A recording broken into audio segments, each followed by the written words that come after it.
nerderotic.com.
Hopefully that isn't all blown out now.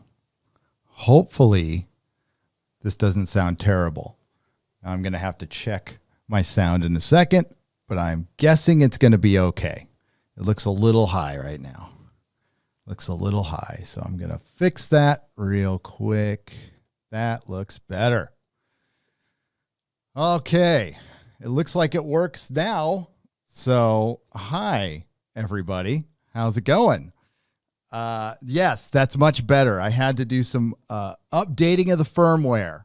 Apparently, it decided to go haywire right when the show started, although it sounded fine before that. But that's okay. And then my dog was outside whining at the door because dogs don't like moving. And it takes them like a month to get settled. So every time you pick up something, they think you're abandoning them and they go nuts. So that's good that it sounds good. All right, we could get going now on this Star Trek day, the Star Trek platform day. And we have Gina Carano running for governor of California. At least she's getting my vote. And, of course, we have some Doctor Who rumors we need to discuss. And Hollywood, you know, every day they prove us right. In every single action that we see from all of the many adult pretenders or their spawn, or even a comic book writer's spawn will go out there and do things that spawn do, especially when they have parents who are adult pretenders or write funny book stories and, I don't know, aren't parenting very much. I'm not here to judge. You know, I was not the best kid in the world. But yeah, listen. When you go and you demolish a Starbucks and you probably gave him an attaboy, and I'm talking about Greg Rucka's son, and instead of thinking about maybe all the people who worked in that Starbucks, and you know, doesn't matter because these adult pretenders are creating more of themselves, and that is a problem. That is a major problem. But yes, I hung on to all the super chats from the last one. I got them all up, so we're good. We are solid there. And we will go forward with what we were going to do today and what we were going to talk about. So Star Trek. How did we get here? That's the question. Everybody's been kind of reminiscing about their favorite Star Trek stuff. And I'm calling this Shatner Day because they completely disrespected William Shatner, and we'll get to that. And we know why. We know why. Because the organization, the CBS, Viacom, whatever the hell they're calling themselves, is one of the most petty billionaire companies on planet Earth. And they're pretty thin-skinned. They can't handle even the slightest criticism. And that's fine. That's fine. But when you come after, all this has done is split up the fandom. And that's aside from the horrific storytelling, which is the fundamental problem with all of this. It's not even really with Star Trek, the identity politics, which is most definitely there. They don't even woke right. They can't even do that right. So it's just been horrendous storytelling. And then we get an animated series that can put together an episode with a beginning, middle, and end, and they want their participation award. They want to say Star Trek is back. Star Trek is not back in a Cal Arts in a Cal Arts cartoon. It is far from back. But guess who is back? Q is back. Q is back to judge us all, but I can't put up my Nerdrotic thing. I'll show you why. It'll be invisible. It'll be invisible. Whoa. Whoa. I picked the wrong century to quit acid. I really did. So yeah, I can't put that up. So on this big Star Trek day, I don't know if you've noticed in our sphere, if you're critical of this show, people tend to go nuts. Same with Doctor Who, same with Star Wars, but they tend to really go nuts in Star Trek, and they go pretty dark and they go pretty hard. And you know, it's all I have to say is, does this make Star Trek better? I can argue that at least when I'm saying I don't like Star Trek and I tell you why I don't like Star Trek, I want it to be better. I want it to be good. I want to enjoy a good Star Trek episode, and I just love to review some normal Star Trek. That's not going to happen in this era. It's not going to happen under Alex Kurtzman. Season 3 of Star Trek Discovery will be a complete disaster because it has the same people working on it. If you had a whole new crop of writers, I might be thinking about it. But, you know, the one competent writer you had who just happened to be a black man, you fired. You humiliated him publicly. That's the kind of people who run Star Trek. They don't just fire you, they humiliate you publicly. They make you go to the HR department when you are an award-winning writer sitting in there with some 20-somethings who wrote a couple of CW episodes, who are probably the ones who ratted them out, by the way. Check out my video on the subject. It's Walter Mosley. So that, you know, don't judge anybody by what they say. Judge them by their actions. Just having a little conversation with Lady Gravemaster about that very thing. And she mentioned that, and she is right. She is right. By the way, this episode produced by Lady Gravemaster. And of course, the great intro is by the equally great Perry Chan, who we love. So how did I get here? So I like Star Trek, and I'm not going to reminisce about my favorite episodes. I mean, you guys can. I'd love to hear from you. So I just have early memories of watching this crazy sci-fi show when I was 4, 5, 6, something like that. And one of my earliest toy memories, remember Alex Kurtzman said that Star Trek doesn't really have much of a legacy when it comes to toys. He did say that, by the way, although I've got a pile of them behind this green screen that will say otherwise. But one of my earliest memories was my mom getting me a Mego Captain Kirk because she recognized the guy that I liked on the TV. So she bought the Kirk action figure, and I still have it to this day. It's one of my most prized possessions. It's beat to hell. It's dirty, and I love it. Megos are just absolutely the best action figures. Yes, they're dolls. I don't care. I love Megos. They're my fave. So that's my earliest memory. Watched it on and off, and I lived in San Diego. We got all the LA stations, so I got to watch it, almost every day, twice a day. And then when TNG came on and all the other shows, it was like all day long, and it was great. It was great. It was a good thing to watch when you get home from a hard day's work. For me, it was like delivering auto parts or working at the warehouse records, which wasn't really that hard, to be honest with you. When I was getting like really loaded and I just needed an escape, Star Trek was perfect escapism. Doctor Who and Star Trek are perfect escapism, the classic versions. If you would just want to immerse yourself in another world, be entertained, have a little fun, think a little bit, but not too much, you watch Star Trek and Doctor Who and you go about your life. And it was a comfort, because that's what these things are. They're leisure items meant to be enjoyed in comfort. I want you to keep that word in mind, comfort. So let's fast forward to 2017. My channel is got like 300 subs, and I'm just reviewing TV shows, and I had just started. So the only shows I had reviewed so far were pretty good at the time. Pretty excited about things. I had Ash versus Evil Dead. And we had Westworld season 1. So Star Trek was coming back, and, I watched a couple of Midnight's Edge videos. They were kind of on top of this at the very beginning.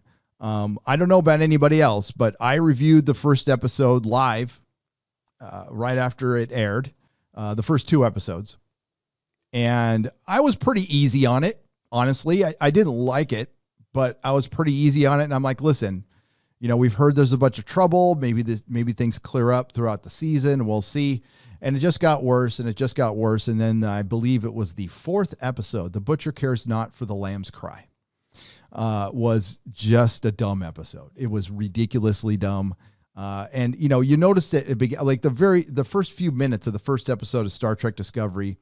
It's Captain Georgiou and Michael Burnham walking and making a big, oh my God, why am I want to say trident? Making the big Star Trek in the sand, making the big freaking Star Trek little badge in the sand and it was stormy. I remember it was stormy. So I don't know how they would have seen it. I forgot why they couldn't beam them up, but it was just Georgiou gave her a little lecture about how awesome she was. And then they start the episode and it goes from there. Of course, Michael Burnham starts the Klingon War. I haven't watched the first season in a long time, but Michael Burnham was instrumental in starting the Klingon War. We had a Klingon ship that was covered in sarcophagi, and they had torches on the inside, and they were supposed to look like orcs. And of course they were based on Trump supporters, and it was all off to the races from there. So I reviewed every single episode, thought it was complete garbage, and didn't really think much about the writers at the time. Was just covering the show. And the channel started to get a little traction, and it was getting traction from other shows too. So I was doing other things. I was reviewing American Gods, getting like the same views. But it was just a show to me. I like Star Trek a lot, but I'm like, yeah, this is typical. It looked a lot like JJ Trek, which even at the time I didn't know. I didn't like Into Darkness, but I didn't think they would be copying the same aesthetic. And that was kind of a disappointment to me. I mean, I guess it made sense since they brought over, and they said this in the special features in the first season, they brought over pretty much all the effects people. And it showed to me that they didn't really have an original idea, that this was just going to be JJ Trek. And then we learned about the bad robot deal and the 25%. We still don't have verification of that. There's just a lot of circumstantial evidence. Everything looks, well, the Klingons, just look at the Klingons. And if they bring Worf back, what's he going to look like, and are they going to explain it? And maybe they are, because supposedly Star Trek is all under one big umbrella now.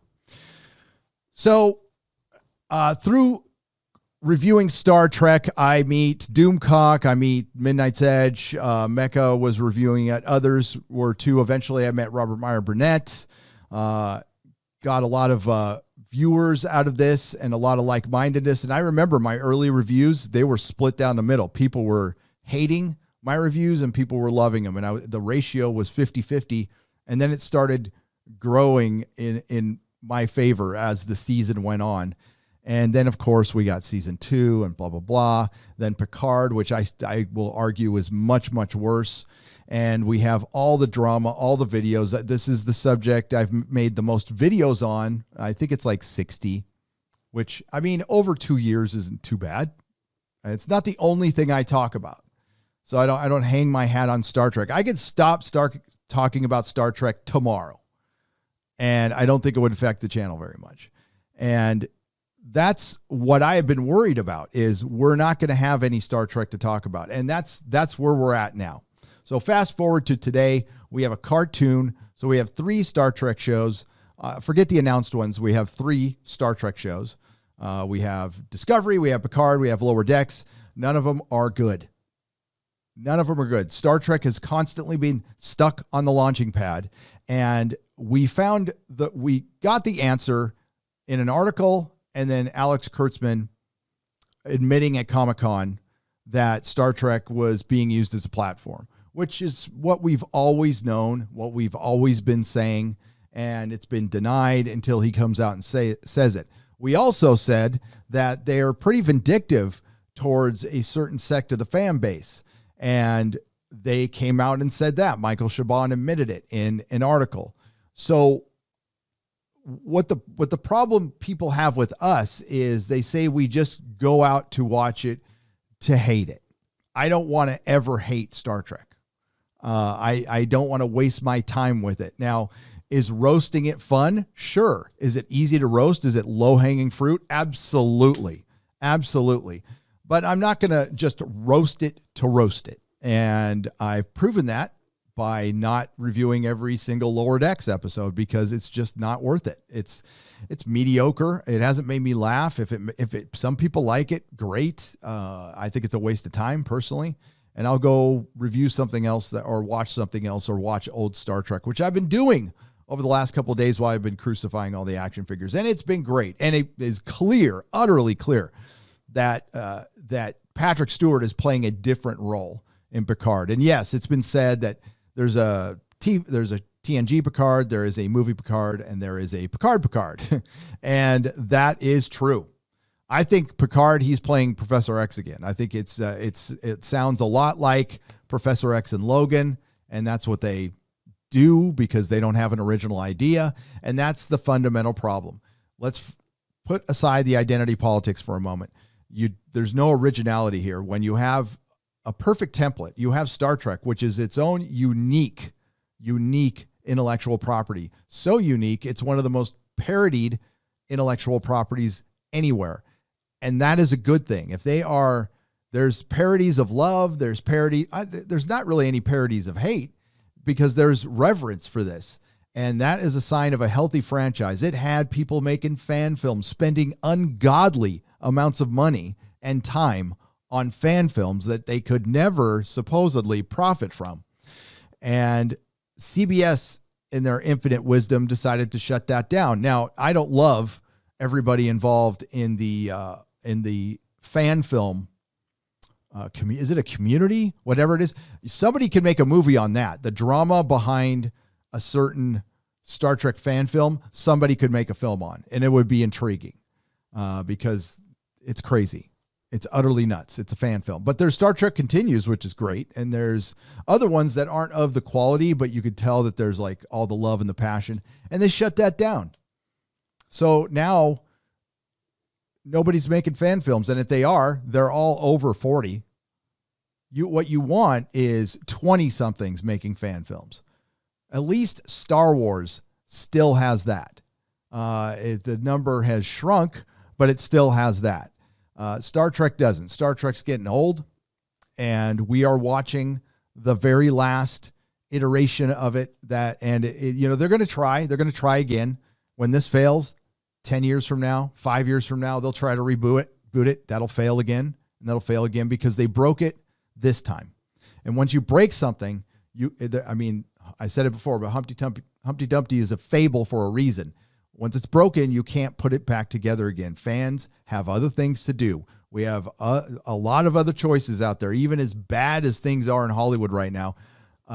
Through the coof, people have rediscovered classic television. They're checking out old comics. They're checking out old TV shows. And that's a good thing. In a time when Hollywood, Hollywood has always been Hollywood. We've always known how they were, but they were never this obnoxious before. And they have been obnoxious over the last 4 years. And the reason there are people joining this platform every day, there are new channels every single day. There are people who, find their voice and they want to share it with you. And that's good because they're not getting it anywhere else. And I know this is something you all know, but it has to be repeated for posterity, for the one person out there who is just still in denial, who thinks that we are tricking you. We are tricking you with keywords and we're actually have puppeteers behind us who could be Russian or could be something else. That's not the case. That's not the case. We have all spoken our mind and we all saw the same thing. There's nothing wrong with pointing out bullshit. As a matter of fact, it's I would say it's part of the American dream that we can point out bullshit. Goddamn right. And it's part of our right to free speech, right to free expression. And this is the new era that Hollywood is in. They have to freaking deal with it. And if they can't deal with it, then tough shit. Tough shit. This is your new normal, Hollywood. Welcome to it. Sports has been putting up with this forever with sports radio and stuff, and now Hollywood has it. Now, the reason it never took off in broadcast television and in radio, obvious reason. Hollywood would never allow it. They would never allow a show that would talk freely about Hollywood. They used to have magazines. They used to have newspapers, and I'm blanking on the name now, but that would call them out, and they would, God, it was practically blackmail back in the 50s. And it would always be some paper trying to find out which actor was gay or not and threatening to expose them and all that. So it was around, but then it got squashed because all of these companies were owned by entertainment companies. And now that we have media controlled. So ABC obviously is owned by Disney. So we have media controlled by a few corporations, and now those few corporations are being controlled by essentially two or three. And I would argue Google, Facebook, maybe Twitter, probably just Google and Facebook. Amazon runs everything if they want to. So as that gets smaller, the descent is going to get pushed out. So I'm going to enjoy this time while it lasts.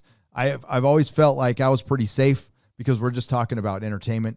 But of late, if you start talking about Star Trek in a negative way, you will automatically get demonetized on this platform now. Is it because Star Trek advertises on this platform? Probably. It's just a guess.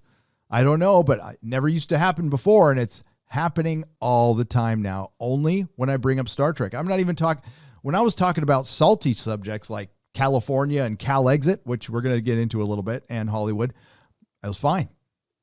Start talking about freaking Star Trek and I get demonetized. Little weird. This is demonetized. My last live stream was demonetized in 3 minutes. It had to be the Star Trek because last time I talked about Star Trek was the last time I got demonetized. Fine. I don't care. As long as the word gets out there. So we always want to be fair to a point, right? Like I'm never going to attack Alex Kurtzman much. I don't like his writing, and it has gotten a little personal because I know some stuff behind the scenes, and there's not a bunch I'm at liberty to say, but when I first heard that they had even heard of me, they being at Star Trek, I thought bullshit, total bullshit. Listen, I am small on this platform. I've said it before, and you guys know this. There are channels with 1 million subs I've never heard of. So I highly doubt many people have heard of me. But when I heard that, I started waking up to that. And it turns out that a lot of people in Hollywood will find out what's being said about them, no matter how big the channel. Honestly, if you put out a video reviewing The Boys, there's a good chance that somebody from The Boys will be watching your review if they can find it, no matter how big your channel is, because they want to know. And with Star Trek, it seems like they spend so much time trying to cover up how incompetent and bad it is that if they put that much energy into the actual show, it'd probably be pretty good. See, Star Trek and Doctor Who have something in common. They were used by their show creators as platforms. Half the audience was obviously offended because half the audience are not evil people from Germany, obviously. They are not ists or phobes of any kind, but that's how they're painted. Now, I have heard the perspective that no, that's not who they're talking about. They're just talking about the extremists, but they don't say that. They just say Orange Man supporters or people on the right. They don't say extreme right, weirdos on BitChute. I mean, they don't. They don't differentiate that. So what they do is they make a broad, blanket, generalized statement, and it, intentional or not, it offends half your fan base. And then when they voice that dissent, They are called all kinds of things. And what they do is they like to conflate you and I with a couple of, sure, there are people on Twitter who are horrendous, and I wouldn't back up anything they said, even if they were criticizing Star Trek, when you get like deeply personal. And no, that doesn't do anyone any good ever. And I believe that most people know that. So what's behind the few people who go out there and start, I don't even want to say, but start running with crazy theories that are detrimental to whatever we're saying, I'm not sure where they're coming from. I'm not sure. I could guess. But we're just talking about a TV show here. But it is to the bigger issue that this TV show, however microscopic, along with Doctor Who, has fed into the divisiveness in the country, in the world, and they've all done it for one reason. And that one reason is TDS. It is rampant through Hollywood. And I guess the best example is when you have Gina Carano. Gina Carano just coming out and saying, hey, we should open back up. If you can protest, you could probably go back to church. Nothing she's saying is insane or controversial or partisan. But if we're going to start making, like, we've already seen free speech become a partisan issue. And we're going to talk about that a little bit when we talk about The Boys and what Stormfront is based on. But Star Trek is certainly behind the scenes. Whoever is involved in this, is it Alex Kurtzman himself, some marketing people? I don't know. People at CBS who aren't even involved in the show? Don't know, don't care. They have taken part in helping this divisiveness and helping the pettiness that has gone on in the community, to where it's like, it wouldn't even be a fun place for anyone to go right now. Star Trek is just not, the show isn't fun. The fandom isn't fun. It hasn't been for a while. And what you're left with is just ride or die Star Trek fans. It just has to say Star Trek on it, and they're willing to shill for anything. And they are shills. And the only thing they can ever talk about is us, or how they're not shills. They can never say how good Star Trek is, though, because it's not. And that's the bottom line. The worst thing anyone can do to Star Trek is have Alex Kurtzman make more of it. And we're going to get a lot more. We're in the midst of the 23 weeks of Star Trek, and today is Star Trek Day, and I'm sure they planned that 2 days ago. I'm sure they saw DC Fandom, whatever it's called, and I think we get part 2 this weekend. And after their complete disaster at Comic-Con, they decided to do this. Now, I haven't checked any of it out, but I want to show you what merchandise they have to offer. They have and then we'll say our hellos and stuff. So we've got some Star Trek merchandise available. Did you know that? One of the sure signs that a franchise is healthy is you have a bunch of people making fan films. You have a bunch of channels talking about it on YouTube or Facebook groups. And these channels and Facebook groups or Instagram accounts that follow the show and like it start growing, kind of like Game of Thrones when it was good. But that's not the case with Star Trek. The people who are the fans of the show, their channels go nowhere. They get angry. They start going after us. I've never, ever, ever mentioned any of these channels by name as far as when it comes to them liking the show. I have no problem with them liking the show. Like the show all day long. I don't give a shit. I respect the fact that you like the show. I'm not going to clown you for liking the show. I'll question your taste, but I'm not going to clown you. But they constantly talk about us. And that's why your channel doesn't grow, because nobody wants to hear about us. They want to hear about your show and why you like it. And if you're not connecting with your audience, if you can't convince them why you like it, maybe they just don't like it. Maybe the show's not popular, or maybe they're just not getting your message, or maybe, just maybe, you're not being truthful. I don't know. So here are some of here's the merchandise from Star Trek. Finally got some merch. We've got buttons. That's right, buttons. So these buttons right here are the buttons they give away for free at San Diego Comic-Con when you get your little Comic-Con bag. And, they're cool little buttons. There is audio, by the way. I think somebody was, I can't remember who it was. Somebody was taking that Star Wars girl to task for saying that Lower Decks wasn't made for kids or something like that. Well, I mean, it's not exactly made for mature adults either. So I would think, teenagers to 20 somethings, stoners, whatever.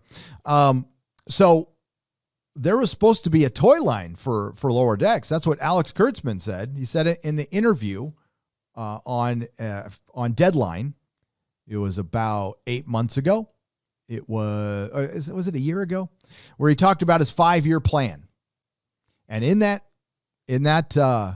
podcast, he said a lot of very interesting things. He said he was more of a Star Wars guy than a Star Trek guy. He said Star Trek was female centric, and he alluded that we were going to be getting a toy line with Lower Decks this summer. Summer's almost over. Haven't seen it, but we got buttons. So we got buttons. And this is the Star Trek Ultimate Guide to Star Trek Days 2020 merch. I'm happy to help sell some of it. There's some Lower Deck buttons.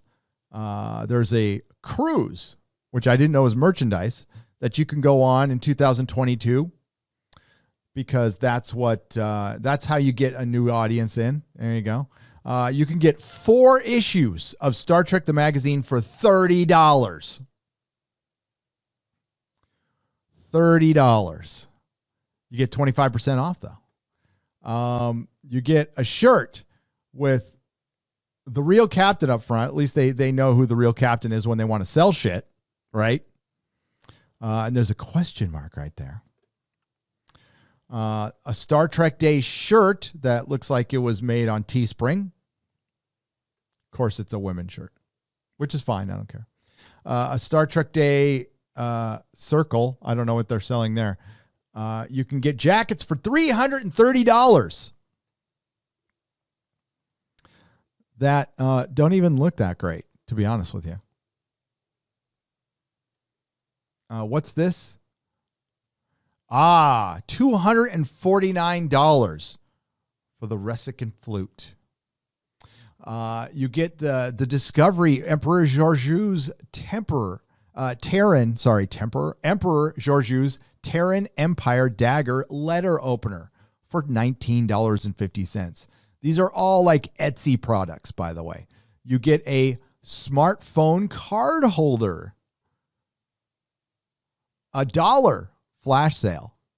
You get a Diamond Comics distributors statue for $90. And you get a mouse pad for $15. Or you can play a game for free online. You can get some digital trading cards. Fandom watches, gray and white, $65 with 24% off using code Star Trek Day 24. Celebrating 40 years. There's a book. And that's it. That's your Star Trek merchandise. Man, this franchise is on fire. We got 3 shows out. We don't know what the ratings are for any of them. We're going to find out. Star Trek Discovery is going to be on, what is it? The 24th of this month. I might re-review it. What do you think? Should I re-review it? It's on at, what is it? Thursday nights at 10 p.m. Pacific time. So, yeah. Let's see who's here.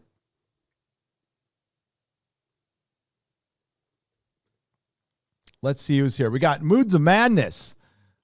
We got Battle Him 63, Drew L, Fat Freddy's Cat, 200 Watt Studio, Adrienne G. Oh boy, Yori Boulderjic, Red Pill Italics. I think it's just supposed to say Red Pill Italics. Kronos. We got Ernesto We've got Grandpappy Fisk. We got Selwyn. We've got Flower Tower. We've got Crispy Critters, IK1906, and Rusty Shackford. What is up, everyone? Thanks for being here. Who are the wrenches today? We got Lady Gravemasters in the background somewhere. And we've got Lori Wilson. Hi, Lori. How are you doing? Chris Persia's here. Eric K's probably lurking around somewhere. So I'm going to answer a couple of the super chats from earlier on. But I really want to know, like, it's Star Trek Day. It is Star Trek Day, and it's nothing. It's nothing because Star Trek is a platform. It's a platform for Alex Kurtzman's politics. And the very interesting thing that was, I don't know how much I want to get into this, but when there's a time when you've criticized something for long enough, and I think I'm getting close to that with Star Trek, but not quite. I am definitely going to do season 3. If there's a season 4 Discovery, and honestly, I don't care, I could review it. I'll have to see at that point, though. I'm going to definitely take a wait and see, because there's just a point where you go, this thing is dead, and I'm just kicking a fucking dead horse. Now, it is fun to roast because it is that horrifically bad. So that's the reason I watch it. I watch it for the same reason Rags and Mahler watched Batgirl, because it's bad in a hilarious way. The writing is so, Star Trek was supposed to be science-based, and it is soap opera based now. That's all it is. And it's not a fun show. It's not a smart show. It's a dumb show. It is a dumb show made by people who they might like the idea of Star Trek, but they don't really like Star Trek. And it shows. It shows. Robert Meyer Burnett put it great in one of his live streams. He said, there's, Hollywood, there's people who are inside a franchise and outside a franchise. And there's all different levels of fans within the Star Trek fandom. There are people who just like Star Trek and nothing else, or that's their main thing. They just obsess over Star Trek. I like to obsess over like 4 or 5 things, not just one thing. But that's cool. That's fine. And then there's your casual fans, up to people who just like the 80s movies. You're all welcome. It's fine. It doesn't matter. But it's not a fan base that's growing. We haven't seen any numbers with this show ever, and official. But when we see anything related to it, any metric that we can see on YouTube or anywhere else, it shows that what little interest there is dies off as the show goes on. People don't even want to finish it. If Star Trek was a success, would they be putting it out for free on the network? The answer is no. They probably should have put it on the network in the first place. That's probably their biggest mistake.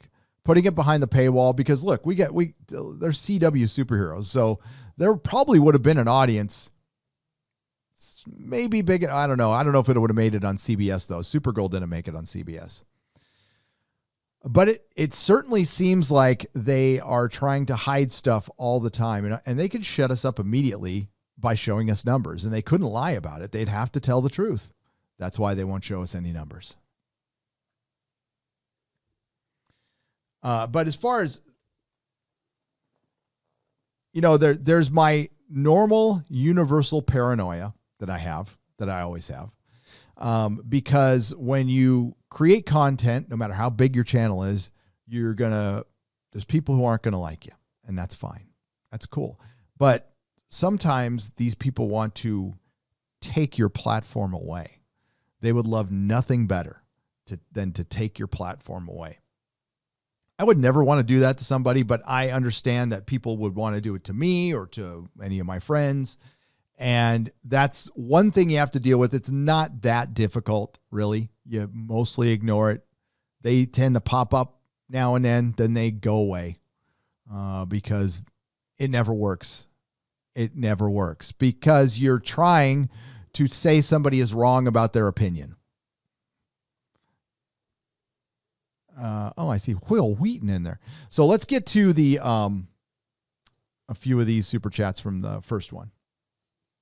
I can't wait for more virtue signaling and torture porn from Klutzman and Company. Watch Star Trek Continues by Vic Mignogna. Folks, it's free and better, says Wes Moody's webcast. Thank you, Wes Moody. Good to see you. I was watching you with Culture Casino the other day. Good job. Good job. Yeah. It's the vindictiveness permeates through this show. Whatever there were, I'll never understand how Alex Kurtzman got a job. He was okay at some stuff, but to be given this franchise, it was just his, because he wrote for a Jar Jar Abrams. So he got it completely on Jar Jar Abrams' coattails. I don't know how he gets work after this, but he probably will. That's the thing, is he probably will. As long as it's away from Star Trek. But as far as the life, I think the Star Trek has an expiration date. I don't think it can last much longer than a couple of years. They are obviously sinking money in this thing and not making any money back. I don't know how much longer they can do that. But they can certainly sell investors on, hey, this is a 50-plus-year-old franchise. It's got a huge fan base. It's one of the top 3 franchises. We can make this work. We can do it. All we need is the next show will be it. The next show will be the hit. And I got to admit, CBS has been pretty patient with this. But I think it's because it's the only thing they have. Andrew Sabini for $5 says, rest in peace to one of the greatest shows ever put on the air. Go Team Venture. God damn it. Yeah, I was going to make a video and I couldn't. I was too bummed, man. I don't know what to say. And the biggest bummer is it's been canceled for a while. Jackson Public just made it public. Jackson Public made it public recently. So the chances of us saving the show are gone because the show's been canceled for months. Now, maybe he doesn't have the rights. I don't know, but I would think you could crowdfund Venture Brothers in a minute, in a hot minute. You get my money. It's got a crazy, rabid fan base that could pay for a final season or a final final season. Just, you know what, Jackson Public, give us a price. Give us a number. What do you need? What do you need? We will crowdfund it. It is an immensely popular show, and you left us hanging on season 7. Jesus. Jonathan King for $4.99. Go Team Venture. At least the SJWs didn't get their hands on it. Yep. It was, even when it came out in 2018, it was free of that shit. Not a very political correct show. Just, back in the good old days when they just wanted to entertain us and didn't want to teach us a lesson.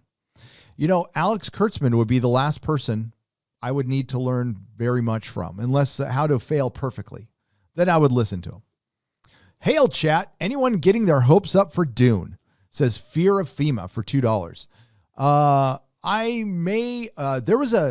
I saw something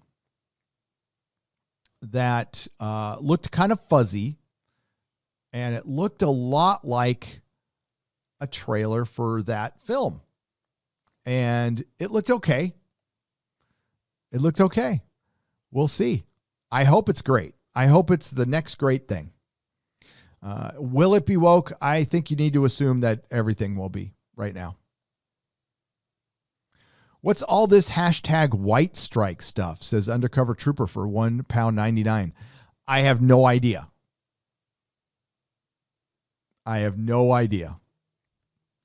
I've been putting up action figures. Is it, let me guess. So it's the words white and strike. So what, white people should strike? No. I mean, listen. Things are stupid as hell right now, and we're going to discuss that in a little bit. And the reason they're stupid as hell is because, obviously, we've been on lockdown. Our mainstream media has been peddling us fear. Our entertainment has been a platform, and I mean everything, has been a platform for the last 3 or 4 years, all with the same goal, lockstep. Nobody agrees on this much stuff, ever. But they certainly do. And it's ruined Star Trek, it's ruined Star Wars, and it's ruined Doctor Who. And okay, going back to what I have seen as far as like, listen, there's trolls on Twitter, there's trolls everywhere. But what I've seen from Star Trek recently, it seems like they're more desperate now than ever. Like they are really desperate to make this thing work. Now, but it's been around now for a couple of years. So either they are making money that I am unaware of. Like maybe the Star Trek is cheaper than what it's reported. But I mean, like Hollywood Reporter and Deadline have reported that Discovery and Picard cost upwards of $8 to $10 million per episode. And that's what I heard from a friend of mine who I just spoke with today, who works in one of those buildings owned by Viacom, Paramount, or CBS. And they are, so they're stuck with Kurtzman. And they need to make it work. And the reason, I think it's just common sense. You can't just shut down a TV show. You can't just turn shit around on a dime. It's too hard. It's too difficult. It's too expensive. It is easier for them to stick with what they've got and go from there. What doesn't make sense to me is why they don't clear out that writer's room and bring in a new writer's room. But I have a theory. I have a theory because the writer's room isn't filled with white dudes. So you can't just fire them. It would look real bad. So they'd rather just sacrifice Star Trek rather than find, I don't know if you need to find a woman. I'm sure there's a lot of competent women who can write Star Trek. They just haven't found them yet. As a matter of fact, I know there is because there has been in the past. So, yeah. And by the way, our critics have been running with the same old shit. I ended up on a white supremacist list when I started getting critical of comics. And when Bullstrick and I were being critical of Doctor Who, we ended up on Reddit on some thread. And then Doomcock and I ended up again on Reddit after Watchmen. I'm used to this shit. It's fine. None of them really watch the live streams or the reviews. They get a lot of things wrong, which again, it's part of the game. It's part of the game. But when it gets ramped up to the level I've seen it, it's interesting.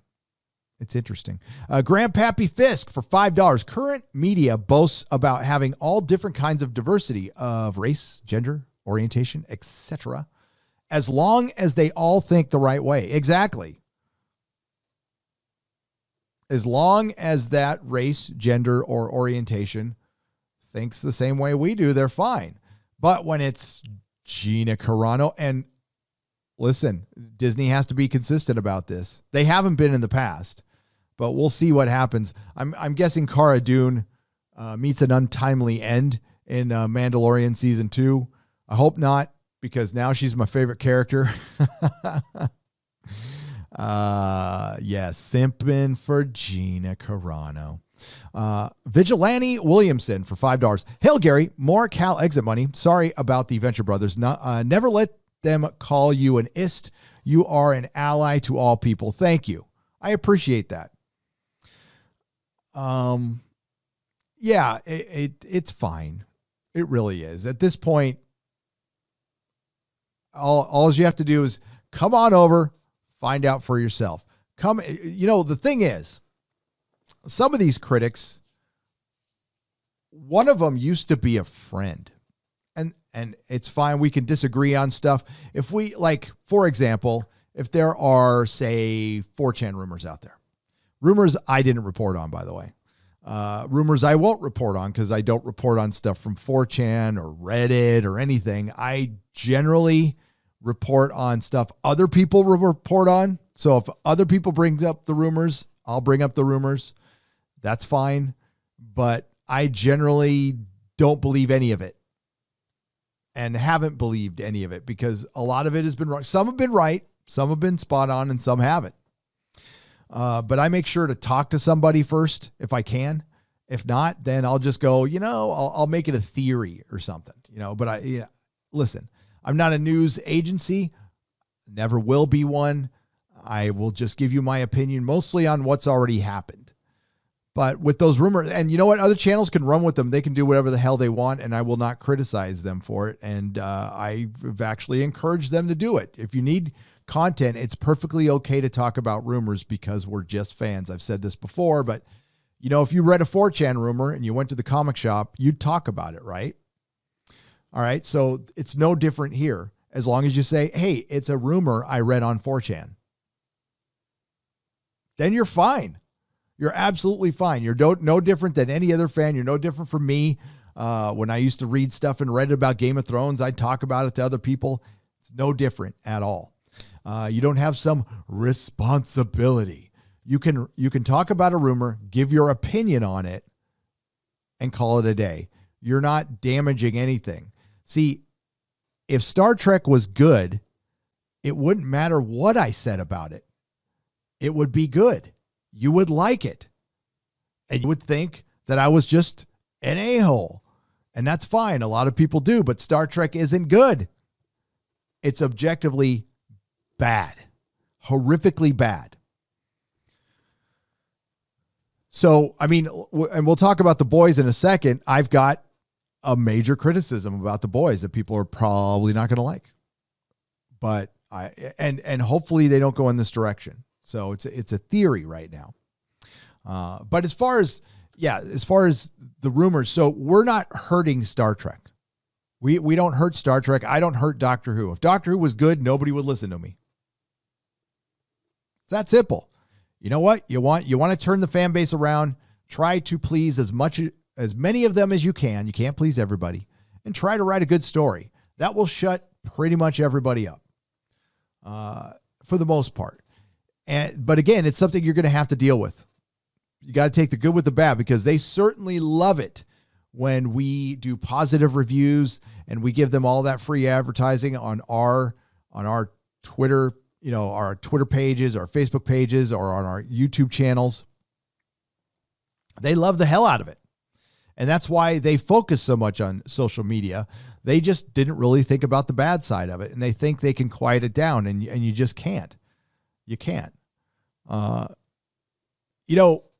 YouTube gets a lot of criticism, but if you really look at it, they allow a lot of criticism on this platform. They do. I will knock on wood. I don't ever feel messed with by this platform. I usually figure my failures are my failures. They don't communicate. We're the crap and they do stuff, but I think it's just changing the whole platform. I don't ever take it personally. Vigilante Williamson.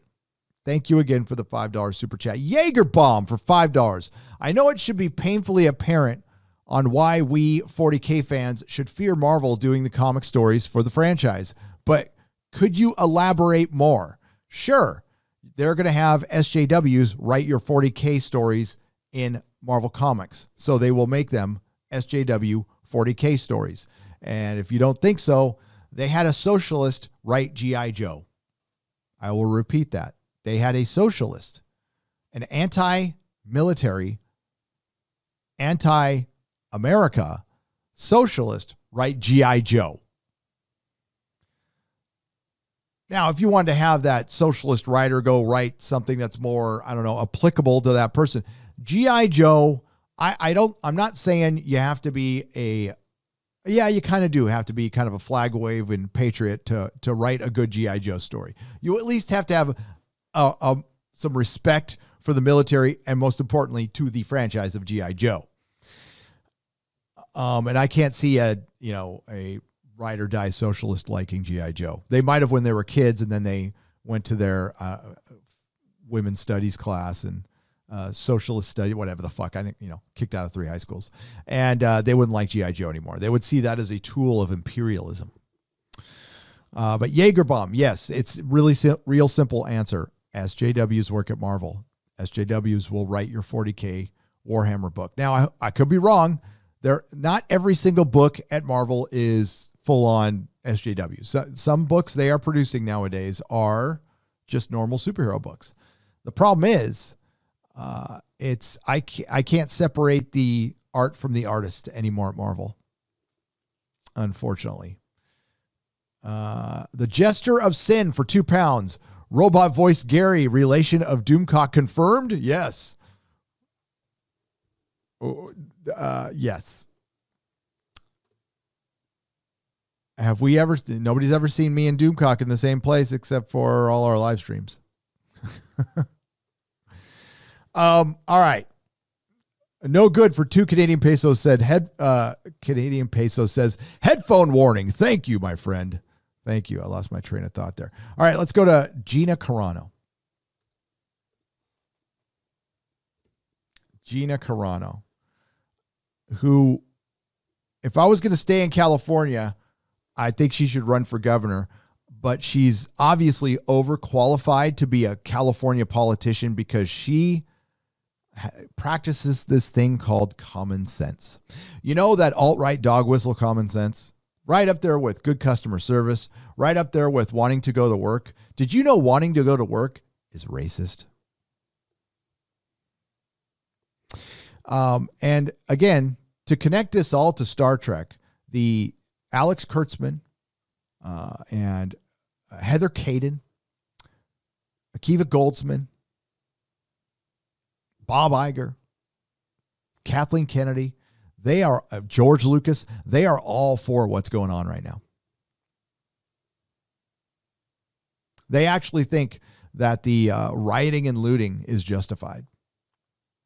And in a lot of cases, they are supporting it financially, which is allowing these people to riot and loot with impunity for days on end because, as the president said, a lot of stupid rich people are supporting this.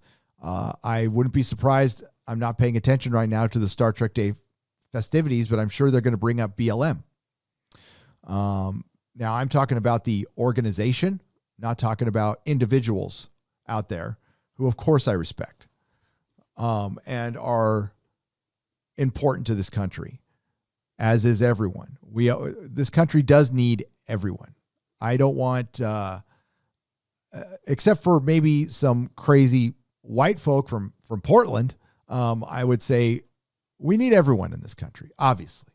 But the organization BLM has been known to be Marxist and funnel money to bail people out who are known criminals, hardened criminals in some cases, and in some cases, the worst kind of criminal, if you know what I'm saying.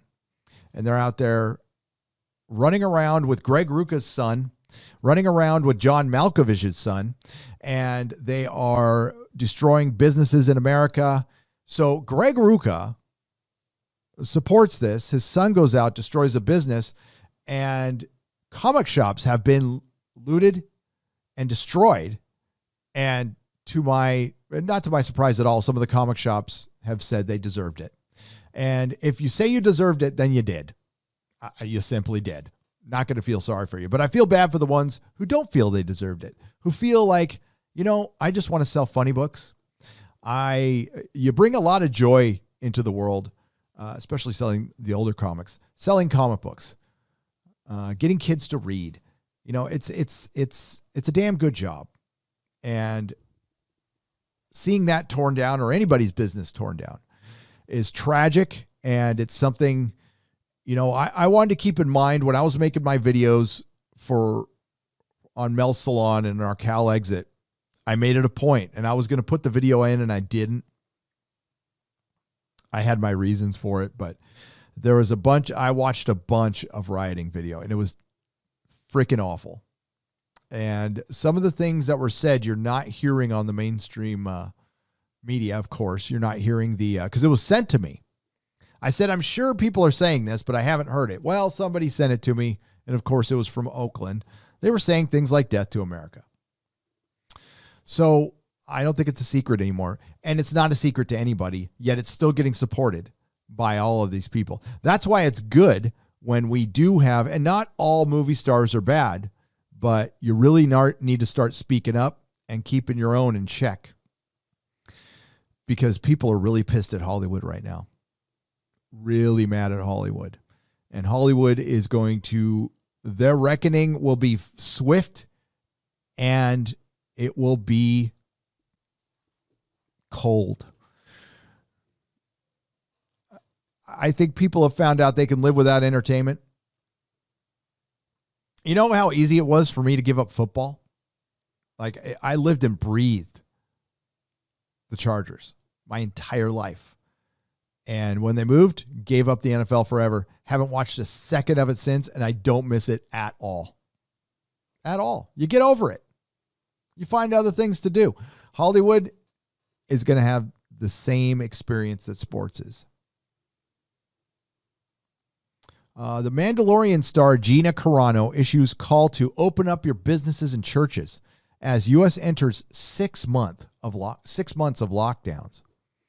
The Mandalorian star Gina Carano has issued a call for businesses and churches to reopen in order to support the many Americans suffering from the negative side effects of the ongoing COOF and related lockdowns. On September 5th, Carano called on business owners and religious leaders to open up your businesses and churches and whatever regulations you want to use with whatever regulations you want to, because that is your right, and criticize the narratives that COOF knows the difference between a protest, praise, and worship.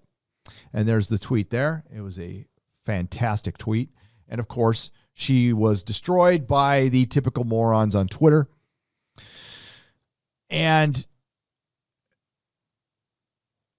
you know, Twitter doesn't bother me anymore. I don't go there anymore. I don't take it seriously. It's not the world. It's ridiculous. I'm happy to see that it's starting to lose its power and influence because they went too hard in the paint for all the craziness and the divisiveness. And I'm seeing people flood on over the Parler or go over to places or just not go on it at all. And I mainly use it to communicate with people. And that's it. As the United States enters its 6th month of ongoing lockdown procedures, the actress observed that the world is open, but no one is allowed to work. Obviously, working is your right as an American. Working is a right you as an American have, Carano asserted. It gives us purpose, focus, pride, and most importantly, a way to support the ones we love. Carano also pointed out to the negative psychological side effects the ongoing lockdowns have had on Americans, and noted that people are dropping like flies from depression, suicide, overdoses, and murder. Enough already, she said. I brought this up early on in the COOF because I have, well, if you're new to the channel, you're not going to know. I have been confined for long periods of time. I have been to prison, and it is something you mentally are not prepared for. Especially, I mean, you guys don't have it as bad as I did, but you know, the average free American is not used to being told much of anything. That's what's great about this country. And remember, this is a country where most of us will stop at a 4-way stop in the middle of nowhere. And it's still that case, despite all the black pilling that's going on out there and people talking about civil wars, and that's a bunch of garbage. All right. It is a finite number of people running around causing damage, and the police who could stop it in a minute, or the politicians who could stop it in a minute, are keeping the police from stopping it because they want it to continue. They are being financed by a lot of dumb rich people. Otherwise, it would have been over. Nobody could afford to riot, go out for this long. Remember the one rioter who said they wanted to get paid? Kind of think they already are. But Gina's right, of course, that being confined, not being able to go to work, not being able to feel that sense of accomplishment every day, which is important. It's ingrained in our DNA. That will get a person down, and they want you down. The mainstream media, the system, they want you down. Hollywood wants you down. They don't want to see anybody happy. That's why they have been writing the narratives they have. That's why the mainstream media has run with constant cockamamie stories about the Orange Man, I mean, we're talking about a reality TV show host and a billionaire. We're not talking about an evil genius or anything like that. We're just talking about a guy who just happens to be president that you don't like, and you need to fucking get over it. But they're not. They're clearly not going to get over it now. They're not going to get over it a couple of years from now. This came to a head at the worst possible time. And it is time to open stuff up. Absolutely. You know, there's certain things I cannot say on this platform. But I would agree with Gina there that if your livelihood is dependent on this, you got to open back up, because it's going to take a certain amount of time for people to feel comfortable to go out right now. Things are open in San Diego, and it's not, you know, the traffic is light, but there's not a lot going on because people are still believing, or, you know, that they're going to freaking die if they go outside. You're not. Chances are you're not. Unless, of course, it's something other than that. The chances are very slim if you're not at risk. If you're at risk, different story. Please don't take any unnecessary risks. Still be responsible. Still practice social distancing. Wear a mask if a business asks to do that, because that's the business right to do. I'm not going to worry too much about that, but it's going to take a while to get things going, and we need to get it going now, because things don't just start on a dime. Of course, Gina was criticized. She was called a bootlicker, a cop lover, a Republican. Is common sense a partisan issue? Is that, are you sure you want to go down that road? Because if you do, so be it. So be it. Common sense is now a partisan issue.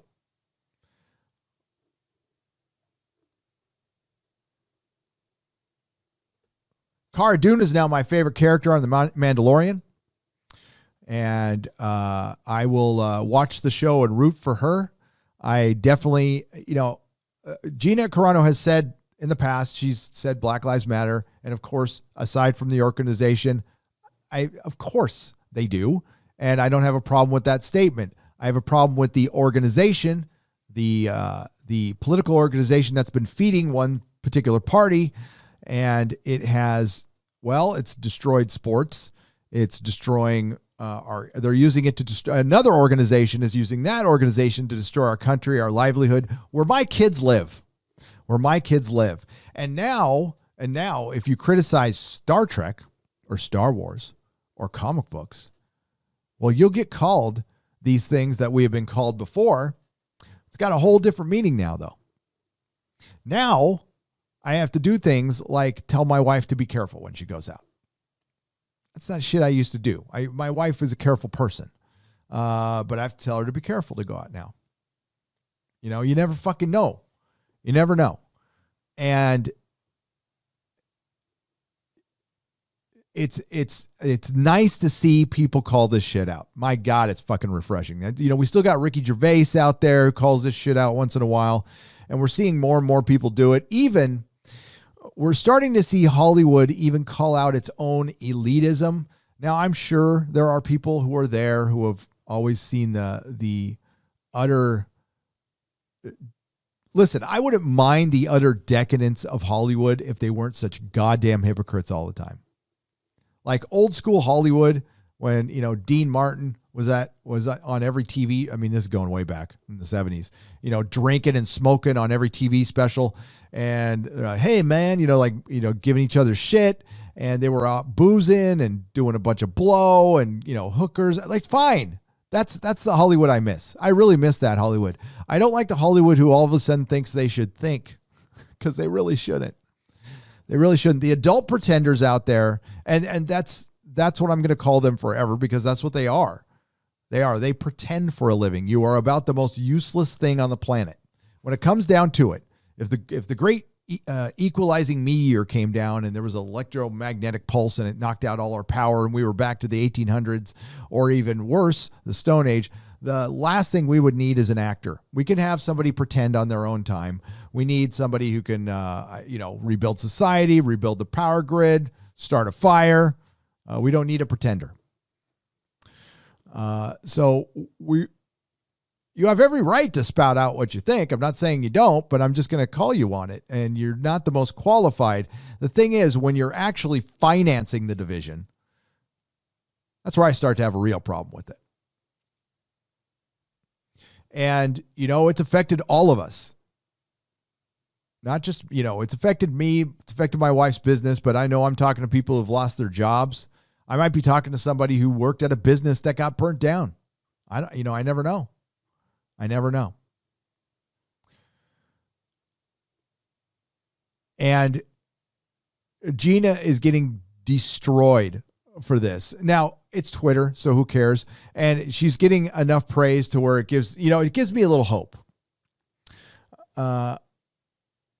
So the former MMA actress previously garnered, I think she's just an MMA fighter, right? And an actress, previously garnered attention on social media after she was accused of ism for merely posting a famous historical photo that showed a German citizen refusing to give the Nazi salute due to the photo's depiction of the Yazis. I said Nazis already, fuck it. Carano refused to capitulate to the mob and push back against the wave of harassment being directed towards her by critical race and social justice theorists by asserting that these people are not educators. They are cowards and bullies. They are cowards. I don't know if they can be bullies. I mean, can you really bully somebody digitally? I guess. I mean, because all you have to do is turn it off. They're not bullies. I'll give you an example. A lot of people have been critical of yours truly, Mecca, Tom, Doomcock, about Star Trek. Well, I walked around Star Trek about almost a year ago around this time. I walked around Star Trek Las Vegas freely for all days. I went there. I was looking for one, the shills on YouTube. I only saw a couple of them there. The other two weren't there. Thought they were big Star Trek fans. Guess not. So I was walking around, and one of them, who's been super critical to me, shook my hand and told me they loved my stuff. Nobody said shit to me ever, throughout the whole thing. The worst thing someone said was, I really love your stuff, but I disagree with you on Discovery, which wasn't a bad thing at all. I had a very positive experience with a lot of people at that con. It was more fun talking to them than actually going to the con. There was nothing there, actually. There was $60, $100 autographs. Got to meet Shatner for like a nanosecond that I paid too much money for. But Mrs. Nerdrotic did get a picture with Shatner on the bridge of the Enterprise, or on a bridge of the Enterprise, which was fucking awesome. So they had plenty of opportunities to come up and say something to our faces, and they didn't. Not a single person. Walked around Comic-Con. Nobody said anything. So, yeah, they're cowards. They're just cowards, Gina.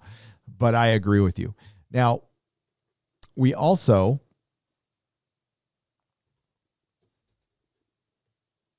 have this was, let me pull this up. Bradley Cooper, I think Jeremy did a video on this.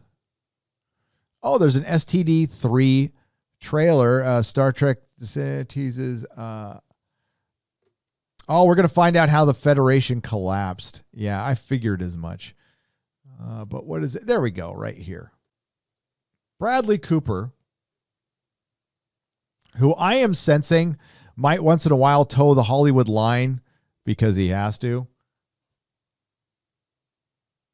But when I see stuff like this, again, I get encouraged. Bradley Cooper says the Oscars are utterly meaningless. And we know that. We've known for quite some time, especially because they have gotten so political. Now, let's see if he brings that up. Now, I have to admit, I did like A Star Is Born. I did like the movie. I thought I was going to hate it. I went and saw it with Mrs. Nerdrotic. She likes the Lady Gaga. I call her Lady Gaga. And I got to admit, Lady Gaga was pretty good in it. Bradley Cooper has opened up about his experiences during award seasons with A Star is Born, admitting that he found the pursuit of accolades a real test.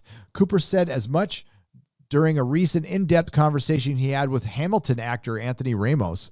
Ramos, who also just so happened to be featured in A Star is Born 2, started his discussion by noting how during his time it has become so easy to make it about individual people. This is completely at odds with the attitude during production, though. On set, you have your call sheet. Even though you have your leads, it's a team effort.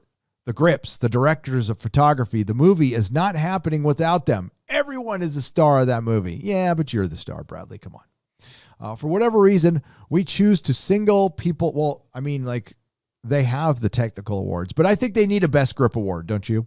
For whatever reason, we choose to single people out at a certain time of year. And if you're ever asked to be part of any of those events, it can be very, very easy for you, meaning me, to think it's about me.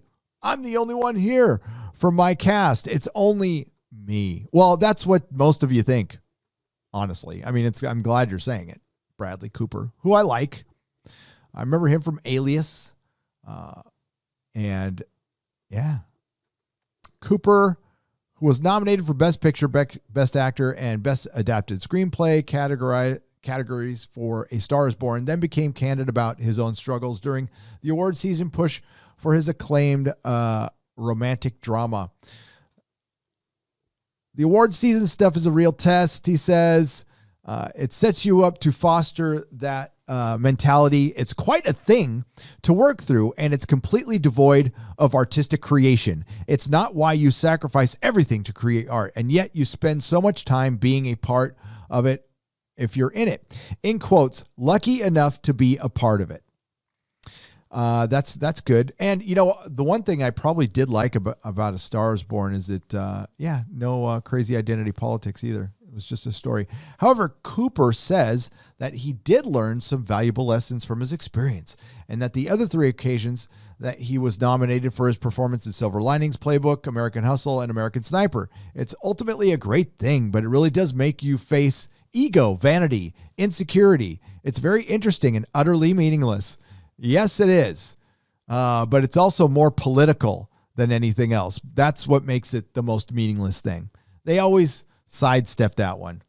But it's nice to hear at least a slight acknowledgement that the Oscars are shit. And, oh, God, I wonder what they're going to be like this year. Remember when we used to look forward to the Oscars? I used to. The gay Super Bowl, that's what they used to call it. The last one that I enjoyed was when Lord of the Rings walked away with 12 Oscars. That's right. And deserved it. I don't care about anything else after that. All right, let's get some super chats here.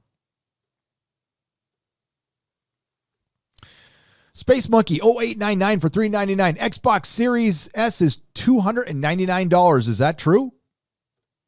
Is that true? Well, good for the Xbox users. I will probably not be buying one. No, I won't. Unless my kid really wants one, but I don't think he does. He's a PC gamer, my kid. He likes the Steam. Scottish Nerd, thank you for the microphone for £1.49. I appreciate it. Nicholas Horton for $5. Gary, you sounded like a Cyberman. I did. I went back and listened. I might use some of that audio. I don't know what caused it. I did a quick update on my soundboard, and that seemed to fix it. Louis the Plank for $5. Hail, Gary. I started my own bag and board project using the Mylar bags and boards you recommended. The nostalgia has been great. Awesome. Yes, I do a live stream with Az every other Tuesday. So a week from today, we will be doing bagging, boarding, and chatting. And it's a good time. It's a good time. So Az and I just talk about comics. We bag and board. I like to use my lights. They make your comics look shiny and new.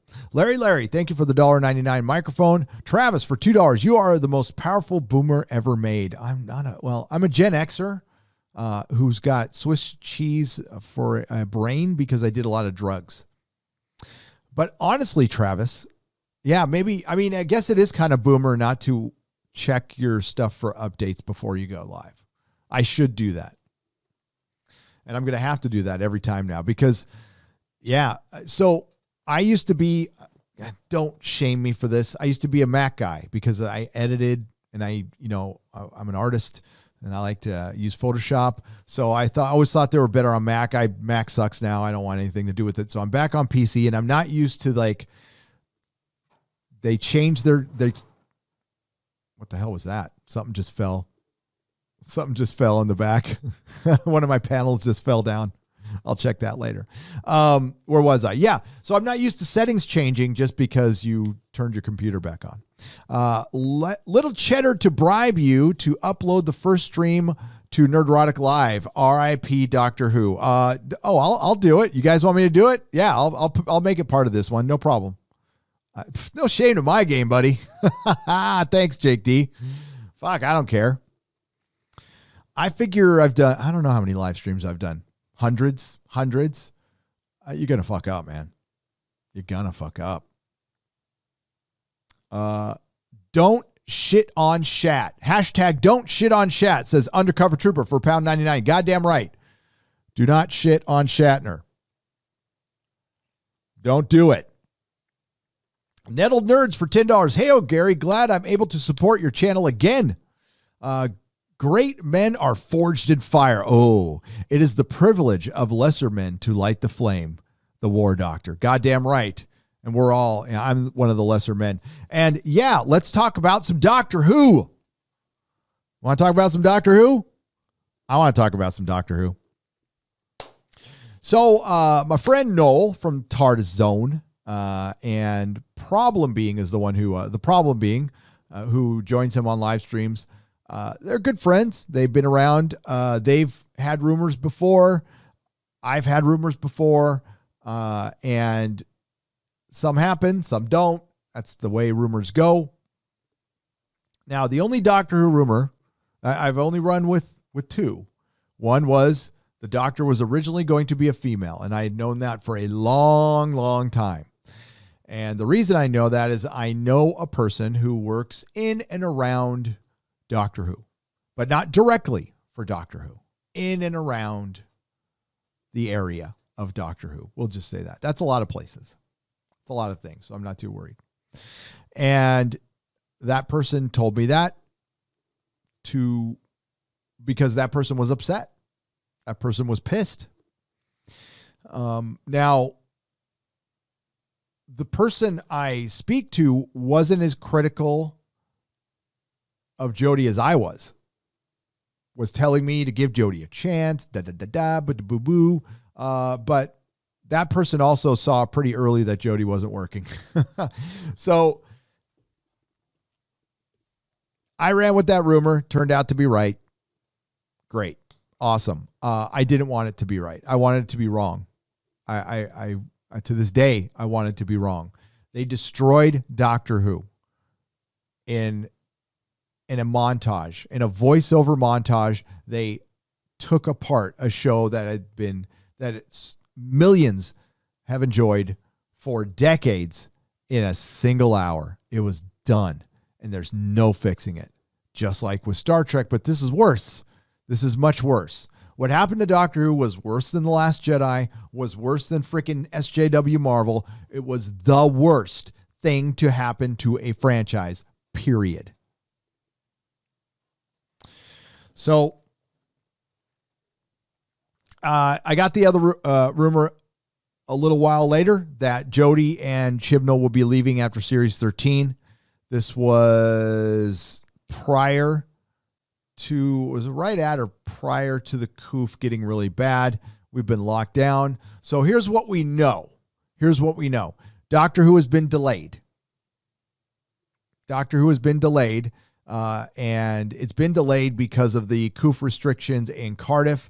I don't know if they've adjusted these coof restrictions. I don't know if they have. I know they haven't started shooting, but they have another episode left. So the rumor, and this is from I believe it's from Noel. I don't know if he's just reporting on it or if it's just from him. Not sure. Is that season 13 has been canceled. I don't know if I believe that rumor. I think we're still going to get a Series 13. They've commissioned it. They would have to, if they canceled it, that means they canceled the show. They straight up canceled the show. I don't think they're going to cancel the show. They're not there yet. I think what they'll do is get rid of Jodie, give it another shot, because they just signed that deal with HBO Max. They also have other licensing deals. So I believe the show will continue. I believe that Jodie will be there for Series 13. I believe the ratings will fucking suck. Absolutely suck. Now, I have some theories. We haven't heard who the other companion is going to be. I can't imagine that they're just going to have the Doctor and Yaz. I mean, they just can't. So I could see something like Captain Jack popping in for half a season. Them pulling out all the stops to help Jodie. That's what I can see. That's just my theory, though. That's just a theory that they're going to have Captain Jack all over the place, and he'll be the third kind of companion. I could be wrong, but it's just a theory, so it doesn't matter. But the Doctor and Yaz, man.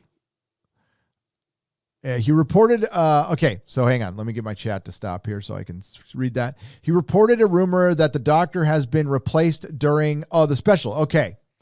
I thought he said Series 13, or maybe he said that about somebody else. I was listening to the live stream.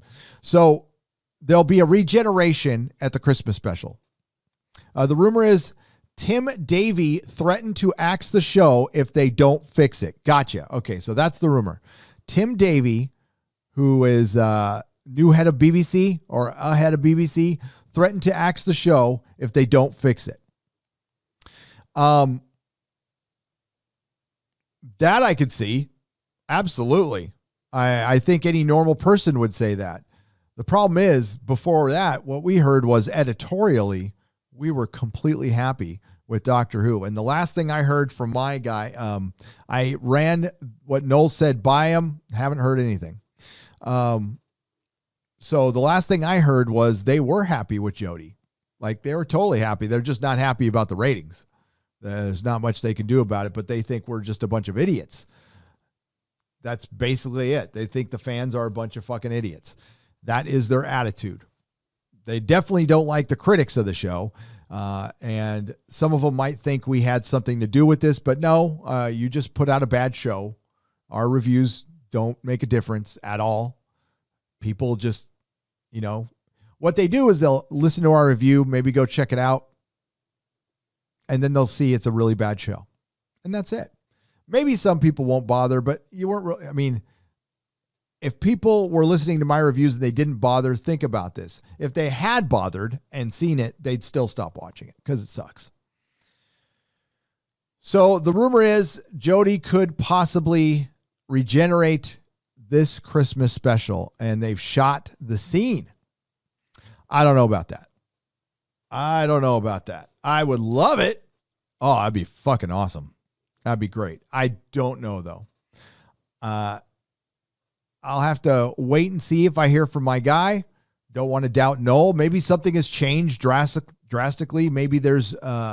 See, the only way I can believe that happened if they have a new regime at the BBC. Now, I haven't been paying a lot of attention lately.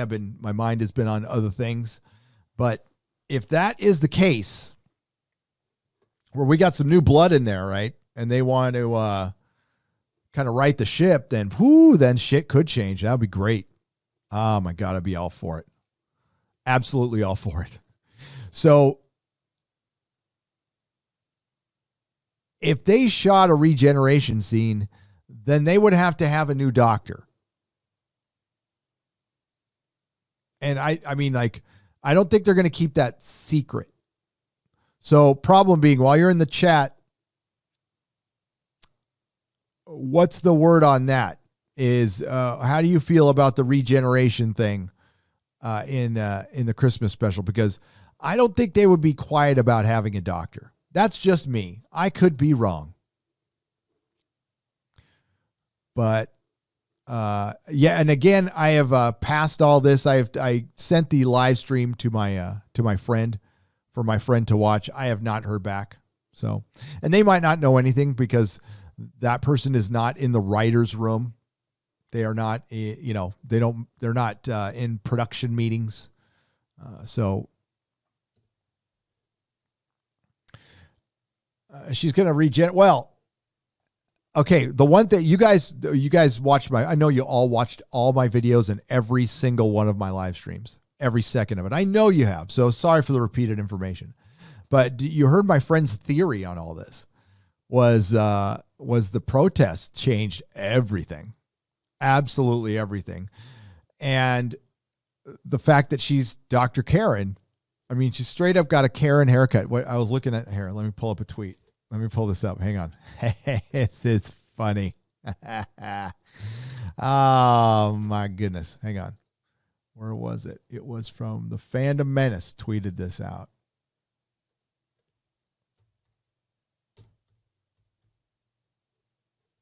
There it is. Oh my God. What are you tweeting out, dude? I can't show that. Where's the Karen thing? Did I miss it? Oh, where'd it go? Oh, maybe I looked at the wrong thing. Somebody put up this horrific picture of a Karen. There it is. It looks like Jodie Whittaker. Here we go.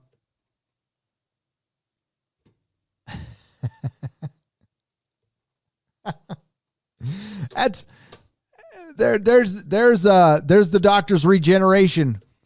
We got some exclusive images here at Nerdrotic of the first female doctor played by Jodie Whittaker, who we will lovingly call Dr. Karen's regeneration. Oh my God. That's great. By the way, follow the Fandom Menace on Twitter. Good dude. That was mean. I know. I'm a terrible person. I am. I'll just, next time I do my steps, I'll handle some business. So, okay. So as far as the rumor of there is somebody at the BBC saying, get your shit in order or you're gone. I completely want to believe that. And I could believe that.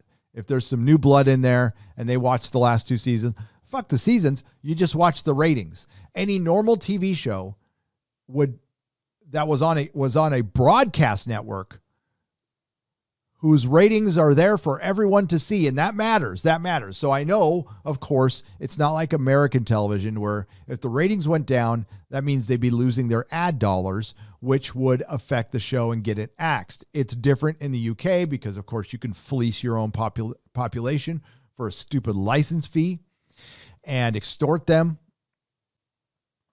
But image matters. It's television. So if there's ratings that are sinking, and that's all people are going to talk. You know what? Every time you bring up Doctor Who now, it's, oh, those ratings. Oh, those ratings. Oh, my God. And it's their worst nightmare, by the way. It's their absolute worst nightmare because we were right. And they really didn't want us to be right. Oh, that was about the last thing they wanted us to be is right. But we were right. The Doctor is a dude. The Doctor's been a dude for decades, and you can't just make him not a dude and expect it to be okay. And your response is to call all of or the audience who doesn't like it, a bunch of ists and phobes, a bunch of sexists, when they just want their guy a guy. That's it. We don't want all characters to be dudes. Because that's what a sexist would be. We want one character. Well, 2. I don't think James Bond should be a dude either. Girl either. Sorry. James Bond. Maybe he won't be a dude. And I don't want Spider-Man to be a chick. I just don't.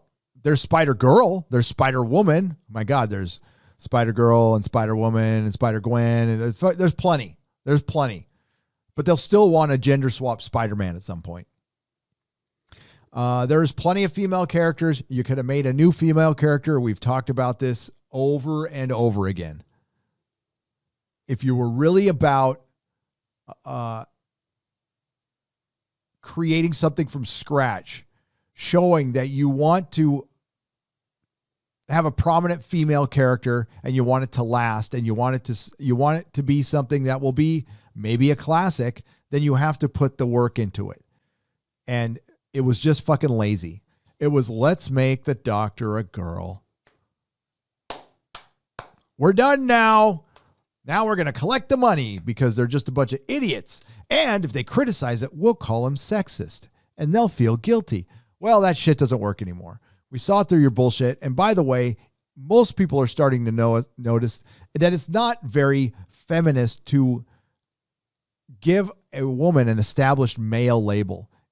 You know what it sounds like? It sounds like a girl couldn't do it on her own and she needed a lot of help from a dude.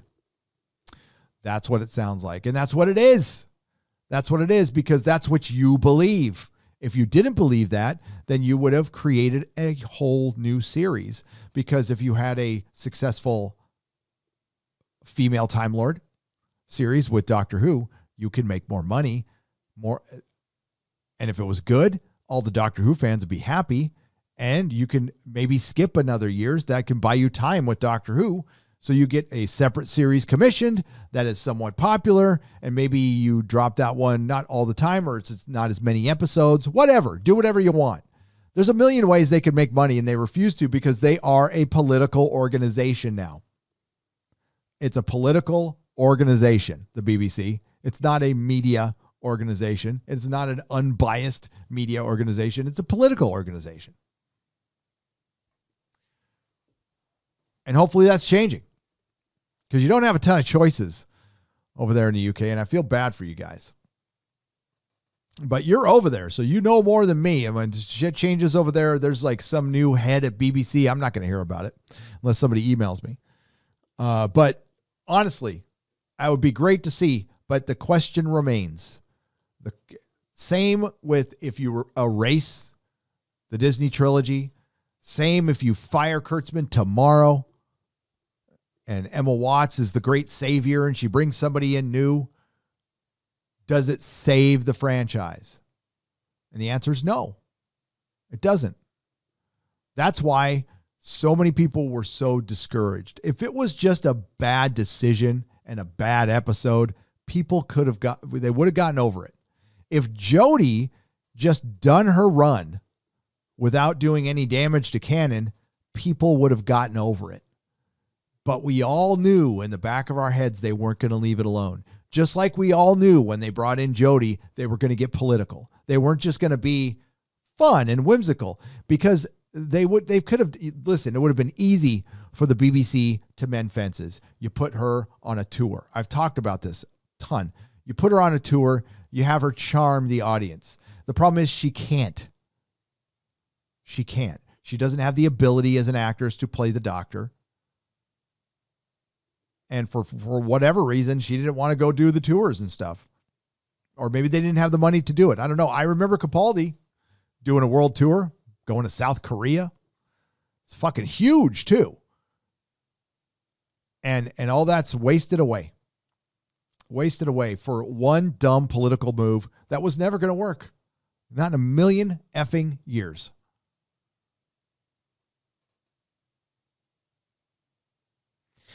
So what do you do now? Because you've played the identity politics game. It's not like you can just jump out of them and get the best actor available for that position.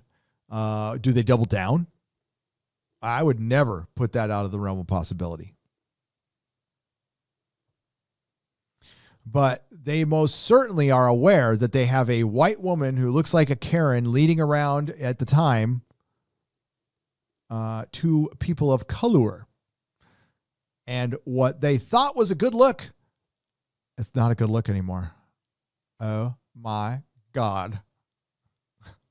And this is what happens when you play identity politics. It's a game rigged to lose, rigged for you to lose all the time.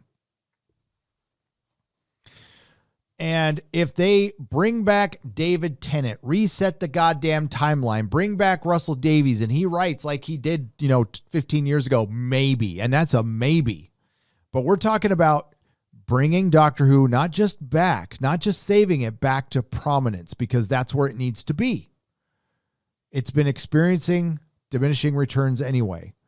And I think the only thing you can hope for is it goes up to Capaldi level ratings. That's your best. Now, is that good enough to keep the show going?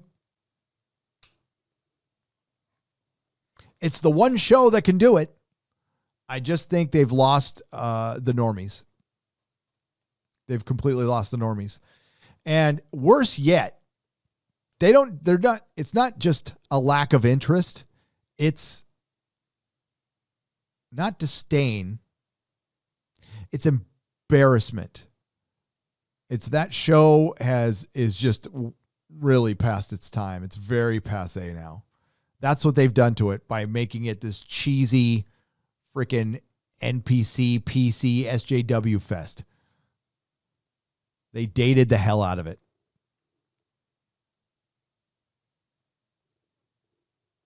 Oh my God. In the not so distant future, the Karen haircut will be mocked viciously.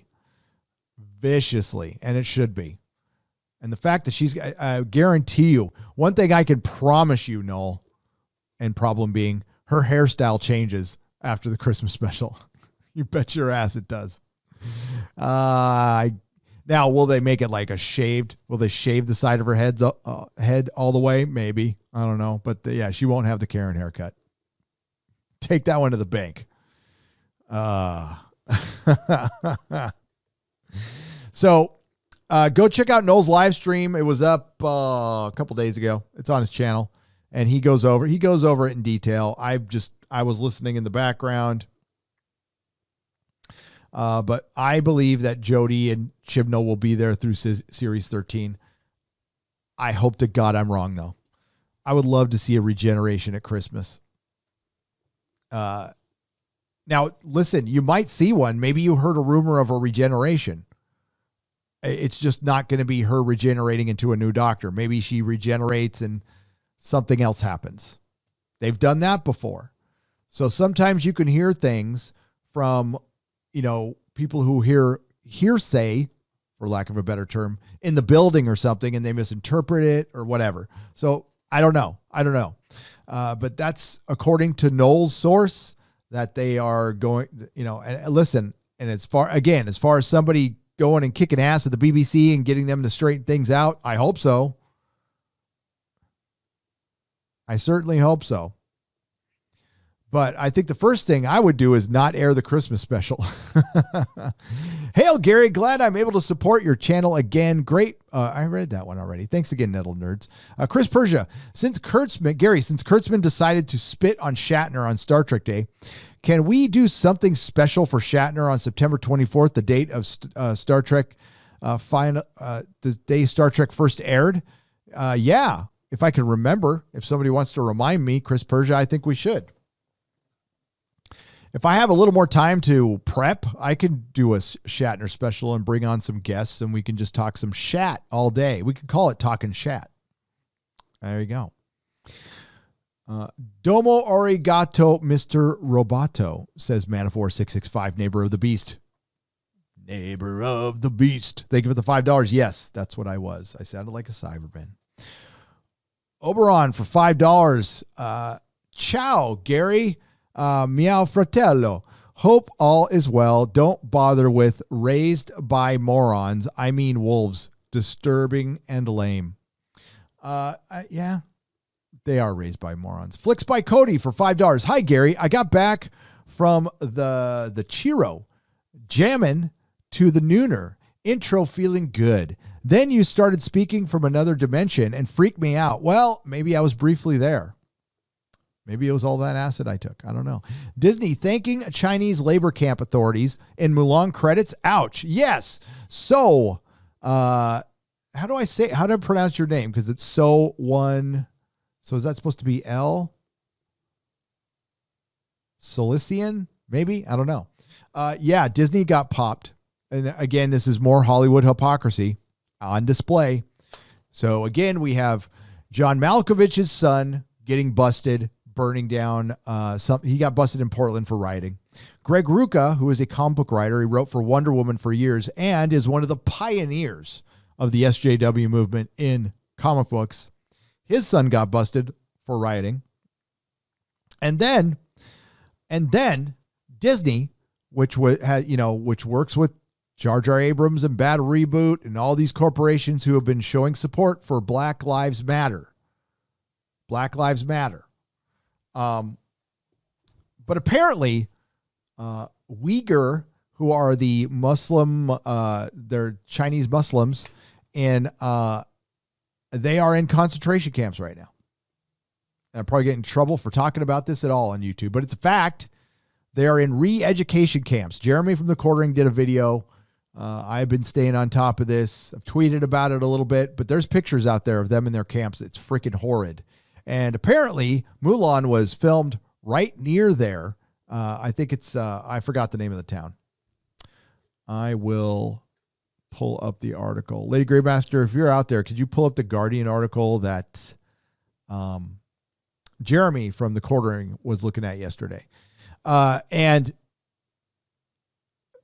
they not only filmed in that town, they thanked not only just members of the communist government, the group that oversees those camps.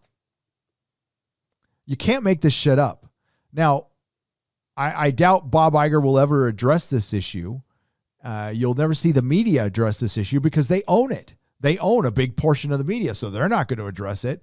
And if we address it, it'll be called partisan or whatever. I mean, like, so many things are becoming partisan now that should just be common sense. That should worry anybody on, like, if you side with that. Again, I don't side with anybody. I am not a conservative.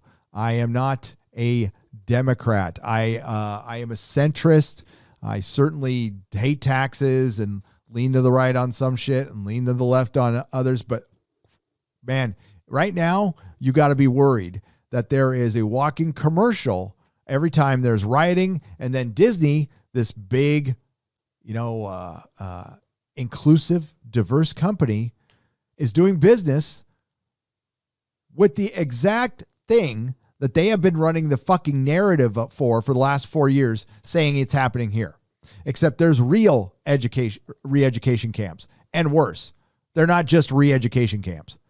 And it's like 1 million effing people. 1 million. A fucking million people. And it's not stuff you normally talk about, but when the mouse is this fucking hypocritical, I don't know how you could, I mean, like, I will never, like, I am not giving them a fucking penny right now. And that means not going to Marvel movies. But the fact that we're giving them money, who gives the Chinese government money, which helps support that.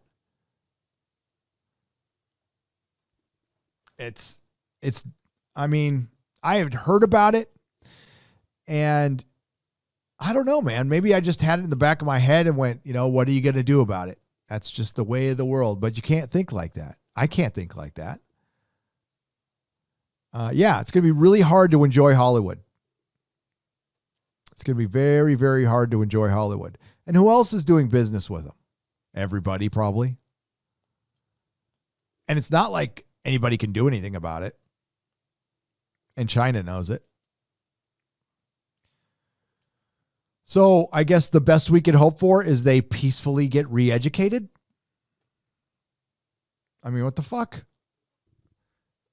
Yeah, Bob Iger, that's his legacy, dude. That guy's legacy fell apart on him. He went hard in the paint for that country. So we got the NBA and we got Disney in bed with that country. And we got people like LeBron James out there spouting just freaking nonsense. Jeremy's making a living off it in Sports Wars right now. It's fucking great. And and now Disney doing this with Mulan, which I haven't seen it, not going to see it. I didn't see the animated one. Don't care about this one. Probably just freaking propaganda. Mary Sue propaganda. So no thanks. No thanks. I wouldn't support that film anyway. I think I'll echo what Jeremy said in his video on The Quartering. If you want to watch it, watch it. Did you get a Dredd figure like RMB on Friday Night Tights? Got mine. Matt Guy, I did not pull the trigger on it. It's in my basket. I almost pulled the trigger on it, but it was in China, and I'm not buying anything from China. It's got to be one from the United States. Yeah. But I will get one. I got to get one. Dredd, I saw Critical Drinker I guess it's just in the air. People were remembering Dredd. Dredd was supposed to get a TV show without Carl Urban, but honestly, Dredd is probably the best unsung superhero or comic book film ever made. It is. If you have not seen Dredd, immediately after this live stream, go watch Dredd. It's fucking great. Not just good, it's great. Then watch Critical Drinker's review, which I have not done yet, but I will. Ooh, I almost hit my live stream button again. God, I got to stop doing that. Bio1656 for $5. DS9 episode past tense predicted what's happening in San Francisco. I have to go back. I haven't watched DS9 in a while. I have to go back and watch that. Like, what did they predict? Well, they didn't predict. You mean the economic collapse and everybody leaving? Yeah. Because of the coof. Undercover Trooper for £4.99. I'll go back and check. Bio1656. I am currently on TNG, and after TNG, I'm going to DS9. DS9. There are episodes of Star Trek I have not seen in decades, though. So, STD makes Lower Decks look good. Not saying Lower Decks is good. STD just is that bad, says Undercover Trooper for £4.99. Yep. No, Lower Decks isn't horrifically bad, but it's not good either. It's not worth my time. And it's the best Star Trek you're going to get. Period. Modalicious for $5. I failed high school English 3 times, so I know some mistakes to avoid. Stop ending your sentences in propositional phrases. Tell Jeremy the same. No. Modalicious. No. I'm not going to rethink how I talk. I think it's been working so far, Modalicious. What do you think? Andrew Cartsworth for 10 Canadian pesos. Gary, would you ever review a fan's franchise? I emailed you to send if you could review my 1/16th prologue of my animatic episode. It is called Passage Beyond Infinite Worlds by Andrew Cotsworth. I will check it out. Yeah. The only thing I can't do is read entire books right now. I can't. I'm way behind on that already. But yes, sure. Just email Gary@nerderotic.com. I will try to get back to you as soon as I can. Thank you very much, Andrew. I appreciate it. Mark C, retracted message, but thank you for the $5. What's up, Mark C? That sucks. Your message got retracted. I like your messages. Mr. Humpty for $10. Hail. Sorry, off topic. Did you ever cover the Me Too story about Cass Anvar from The Expanse? Any news on how that affects the show? Also, Adam Savage's channel has a great video about the sets of The Expanse. I did cover it when it came out. I haven't heard much since. I don't know if they're letting it blow over. I heard there was an investigation. If anybody in the chat knows different, let me know. I can certainly have, if Lady Greymaster is out there, she could go check it out. But I remember that they were going to start an investigation, and I don't know what happened after that. How will it affect the show? Adversely. It will adversely affect the show. Mr. Insanity, Jason C, JPRPH1, thank you for the phallic unicorns for 99 cents, $1.49 and 99 cents. Mark C, you're back. Sending you condolences for the canceled Venture Brothers. I know you love the show. Just remember, be alert for shady salons that will set you up. Mark C, I will always be alert for shady salons that will set me up, because that's what salons do. They just want to set up politicians after they've been closed for months, even though they weren't open or part of the setup or they didn't set up the appointment. Yeah, got to watch out for that. Victor Wilcox for $5. Here's something to offset Star Trek's bullshit. On a positive note, there are also seriously demonetizing the entire franchise. They are, Victor. That is a good point. Star Trek is getting demonetized altogether. I agree with you. That's great. Jonathan Aldridge. Hi, Gary. What would be the best way to start if a person wanted to write a new sci-fi story that has elements of old Trek style in it? Jonathan, I don't mean to sound like a dick on this for £5. I don't. Start it. Just start it.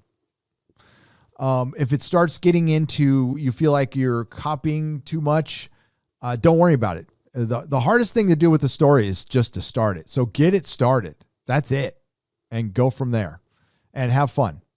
Blank for $9.99. Just learned that Disney thanks Chinese labor camp authorities in Mulan credits 2020 as 2020 as killed satire. Yeah, I learned that yesterday during when Jeremy's video came out, and I couldn't believe it, but then I could. Now, I haven't gone and verified. I'm taking them at their word, but The Guardian came out and said it here. I think, let's see. Disney remake of Mulan criticized for filming in Xinjiang. Is it Xinjiang? Film credits offer thanks to 8 government entities in region where rights abuses are documented. Now that is a change in the headline. I do believe I have the old headline. Hang on. I could be wrong. I'm going to double check this, because I have that headline saved. Let's go to my documents.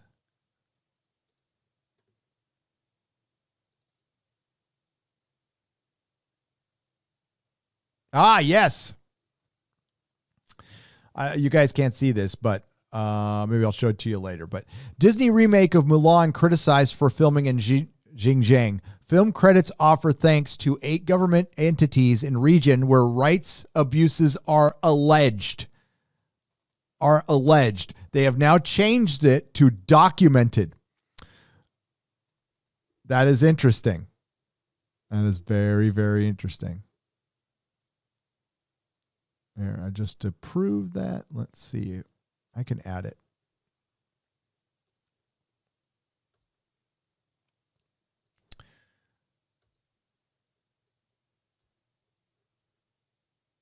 Give me just a moment here. There we go. So there it is right there. Film credit offers thanks to 8 government entities in the region where rights abuses are alleged. Oh, now it is documented. My. Disney's live-action remake of Mulan already the target of a boycott because the lead actress showed support for the communist Chinese government and did not show support for Hong Kong's freedom, which is screwed, by the way, has come under fire for filming in Xinjiang. Sorry if I'm mispronouncing that. I'm sure it's a hate crime. The site of alleged widespread human rights abuses against the Uyghurs and other Muslim minorities. The film, directed by Gina Carano, is an adaptation of Disney's 1998 animation about Mulan, a young woman who disguises herself as a man to fight in the Imperial Army in her father's stead. The remake attracted criticism when the actor Liu, we'll just call her Liu, who also plays Mulan, said she supported Hong Kong police in their often violent crackdowns on pro-democracy protesters. After the film's release last Friday, observers noted another controversial element in the film credits. Disney offers special thanks to 8 government entities in Xinjiang, including, is it Xinjiang? God, that's going to bug me. I need to know how to pronounce that now. Including the Public Security Bureau in Turpan, a city in eastern Xinjiang, where several re-education camps have been documented. The film also expresses thanks to the Publicity Department of CPC Xinjiang Uyghur Autonomy Region Committee. The Chinese Communist Party's propaganda department in Xinjiang. Disney has been approached for comment. Did that really say that? the publicity department of the CBC Xinjiang Uyghur Autonomy Region Committee. Oh, wow.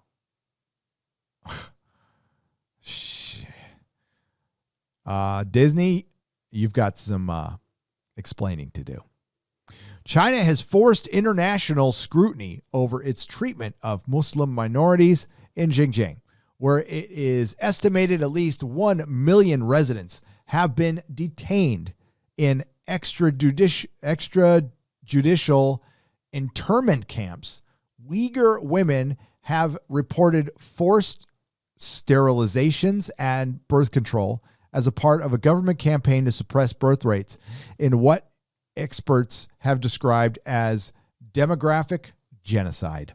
According to media reports, before its release, Mulan was shot in about 20 locations in China, including the Mingshan Desert, part of which is in Xinjiang, and the Taiyuk Valley, an oasis village east of Turpan. Filming took place in 2018, the same year China's Strike Hard campaign in Xinjiang ramped up with the construction of the camps. According to research Adrian Zen's, Turpan was the first documented case of re-education or political indoctrination used against the Uyghurs to eradicate the soil for the breeding and spread of religious extremism. Wow. Activists calling for a boycott of the film are now highlighting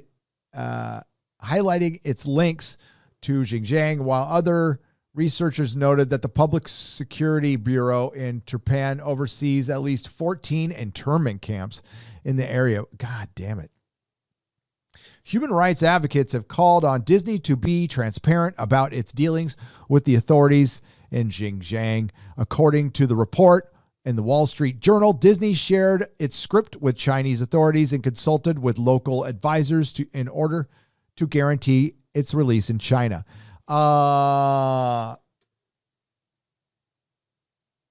Let's take a look at something. These are all the producers for Mulan. So they didn't know any of this? Chris Bender, Peter Clues, William Kong, Tendo Naganda, Barry M. Osborne, Jason Reed, Jessica Virtue, her last name is Virtue, and Jake Wiener. They didn't know any of this. Bullshit. They knew all this. That's their job, to know all this stuff. Those are the people we need to be asking the questions of directly. We want to start putting these people under scrutiny.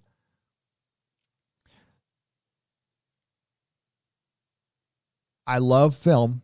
I love television. I love pop culture. It's just pretend. And when pretend, I mean, it's not the first time it's happened in questionable places.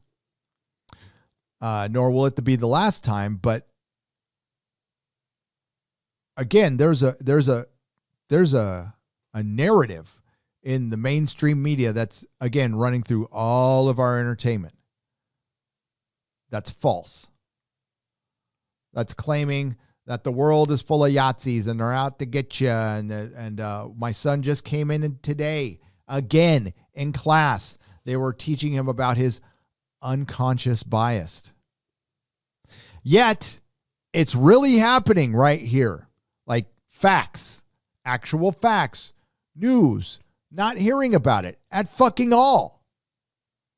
Yet we're seeing divisiveness all through our streets for a fucking lie, for a fake narrative. And now there's a bunch of, I'm sorry, retarded lunatics running around burning shit down because, well, at least listen, I'm not going to say respect, but I'll respect a little more the one who just wants to go steal shit.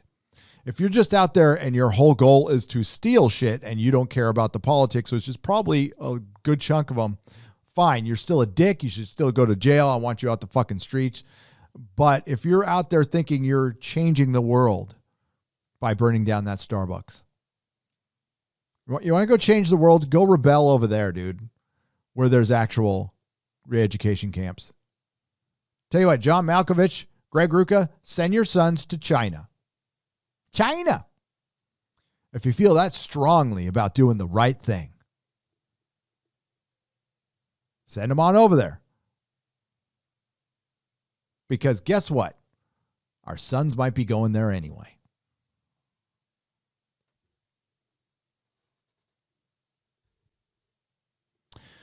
So that's the people I mean, Bob Iger too. Bob Iger, but that dude is going to, when you, in between his mirror time, that guy spends like all fucking time, all kinds of time in front of the mirror. There's never like a hair out of place. He's like the Fonz. He's always checking his shit.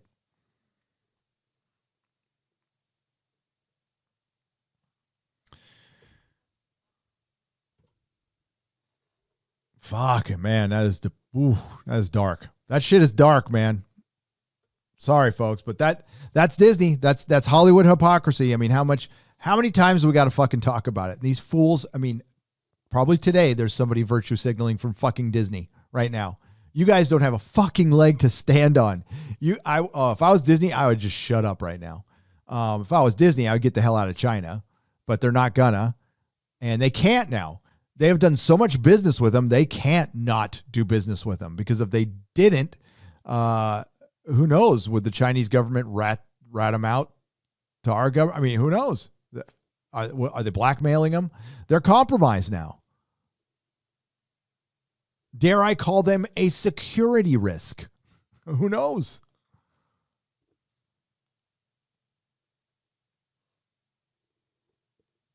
Jesus.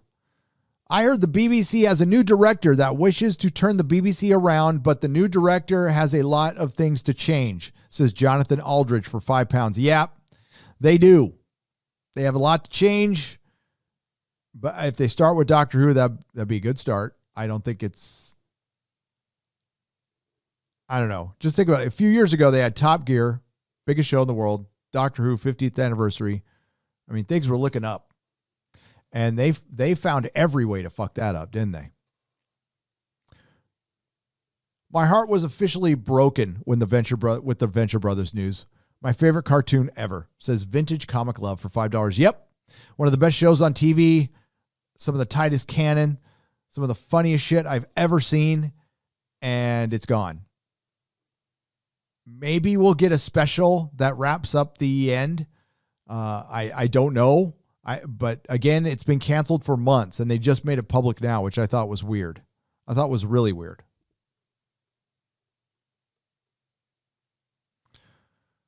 Hope you're keeping cool in Cali. Heard that there's a heat wave and power outages there. Yes, Idea Machine for $5. I sat through a rolling blackout on Saturday for 2 hours. It was 111 degrees that day. I was fine. It's fine. I'm not in San Francisco, where there's poop and you still can't go to work, and they're playing politics and they're destroying people's lives. Jury Nitpicker for $4.99. Hail, I was never a Star Trek fan until I started watching you in DC. I just started watching the original series and I absolutely love them. Hail. They are genius, and they are genius because of the characters. Of course, the writing, but the characters. They are such endearing characters, and it's a better cast than TNG. TNG's got a good cast. It's decent. I am reminded how much Picard really loved Data in the first few episodes. Oh, he didn't. Rich Suddy for £15. Are the Star Trek jackets made of Anavus? Because they'll be waiting for months, and try asking for a refund. Been waiting for mine since the beginning of the year. Oh, really? Let me go check, Rich Suddy. I've still got that up. I still got that page up.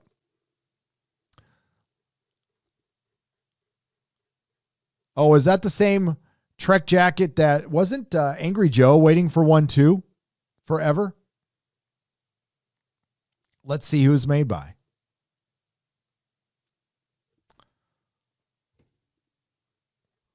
Boldly Go. That zipper looks terrible. I hate it. I don't know who this company. No, it's Superhuman Streetwear.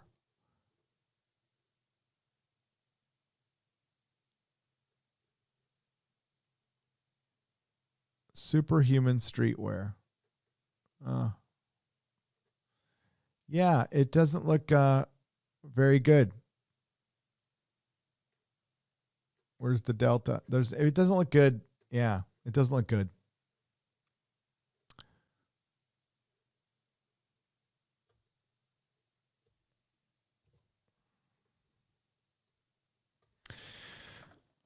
Oh, if you do an AMA, what would you hope someone asks? If I do an AMA, well, I do one catastrophe for $2 every week with my members on Sunday at noon. You can join me if it's on the upper two levels. It's Geologia and higher. Sometimes twice a week. This time they're getting it twice a week. This Thursday night at 8:30 p.m. they're going to get one too. What do I hope I get asked? What do I hope I get asked? Would you take this $10 million off my hands? No, I don't know. I don't know. I don't want to be asked if I would touch your monkey. That's it. That's all I know. What do I hope to be asked? That's weird. It's not a weird question. I know it's not, you're not weird. Let me rephrase that. It's surreal getting asked a question like that.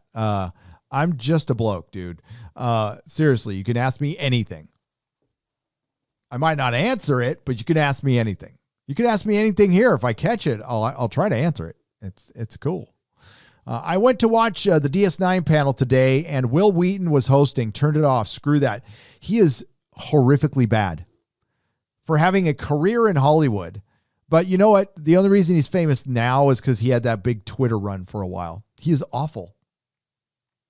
And rewatching season 1, I'm reminded how awful his acting was as a kid, too. He was fucking terrible.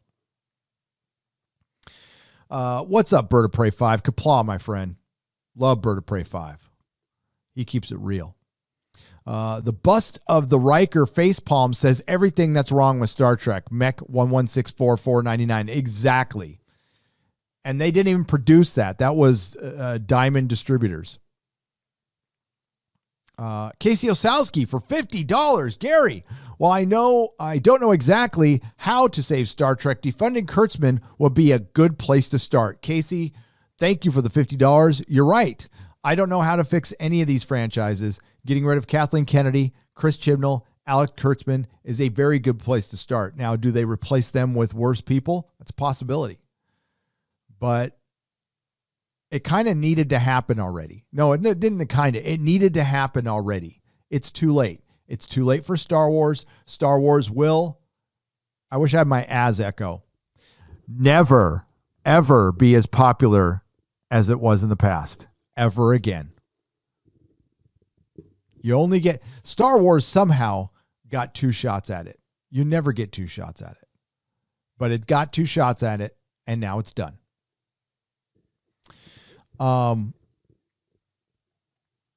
Star Trek had 1 shot and it's done.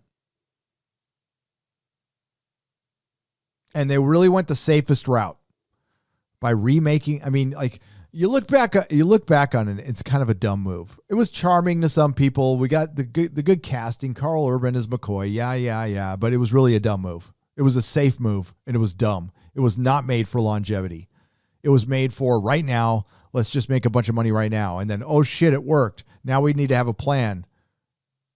We have Jar Jar Abrams and we need a goddamn plan. That's a bad place to be. That is a bad place to be. What's up, Eric K? Thanks for being here in your wrench. $100 for Mr. Williams. Starting some support to you and your family moving to Texas. You would be welcome here. Well, I will be in Texas in about a month. Hope I can do a meetup. I don't know exactly where I'm going to be. I'll be around San Antonio. I'm going to go see Comics Division. Maybe go by and see Quarter Black Garrett. Knock on Doomcock's interest to see who answers. That'll be interesting. But yeah, Thank you, Mr. Williams. Hail, Texas. Can't wait to get out of here, dude. Mary Ashby for $2 sends the farting dog. Thank you for the farting dog. Gary, I'm proud to be your mod. Thank you for being a great host. You rock. I'm glad to be here. Cool. I am glad. Listen, mods work for nothing, so I don't expect much. Honestly, the fact that you're here and you work hard, and it's appreciated. And the mods know that I try to be as cool as possible. You can attack me all you want. Don't attack anybody in the chat. Do not spam. Do not spam. I don't like that. But otherwise, yeah, nobody's perfect. And if anybody's ever got a problem, try to work it out in the chat. They know to give warnings. And if not, then email me. The mods are cool, though. So, take it easy on them. Son of a Dagon, thank you for the 99 cents. Thank you for the super sticker. And again, I want to thank Problem Being for passing that rumor on to me on Friday. I wanted to talk about it more, but we didn't. I'm trying to get more information on it from my guy, but honestly, as far as the Doctor Who rumor goes, I don't know if he'll know much right now because of where he works. Sorry, I can't support the show anymore due to Mulan having shown support to the nasty camps in China. Socialism is for figs for $20. Thank you. Socialism is for figs. I appreciate it. That any support, just being here is fine. And goddamn, that China thing is fucking bad. Obviously. So that's more money we get to save on Disney, I guess. But the minute they come out and start spouting anything, if they start moral grandstanding on anything, we need to pound them with, what about this? What about this? What about this? All the time until they answer for it. They need to answer for it. The fact that they haven't said anything is ridiculous. And if the mainstream media was a media at all, which they're not, this would be the biggest story. It'd be a huge story.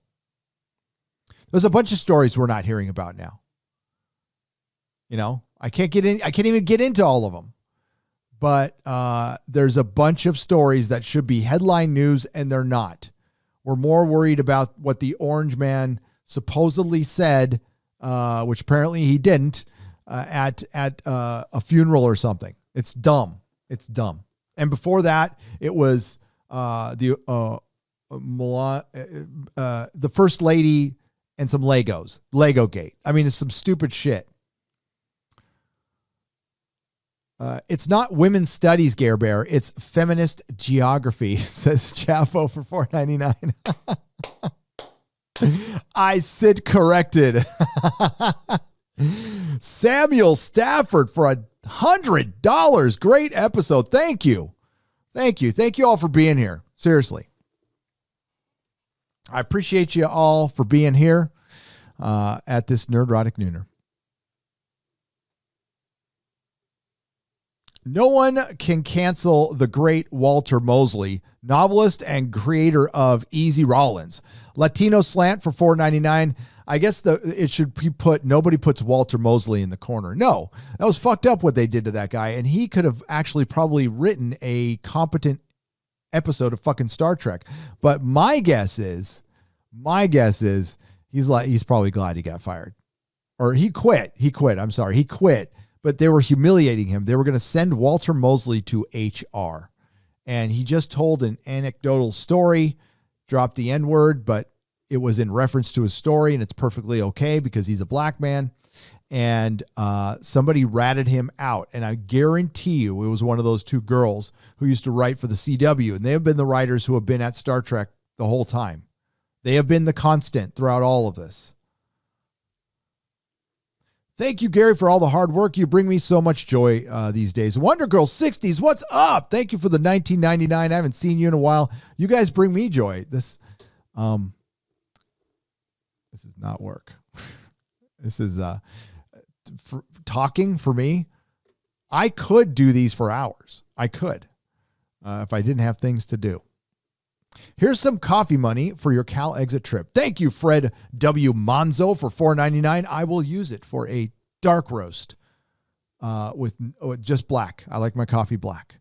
A work offensive in any way, a work offensive in any workplace that requires a sacking should be applied to anyone that does a bad job regardless of skin color. Yep. You mean like being at will employee, period. Did you see what I tweeted up? Somebody passed this to me. It was Saturday. You guys don't see every tweet. That's fine. I don't. Here, where is it? You're not going to believe this shit. Oh my God. Yellow flash. I'm glad I didn't have my, I had to make sure I didn't have my thing up right now. Oh my God. There's like naked women on Twitter. Hang on. I got a little discombobulated there. It's like, hello.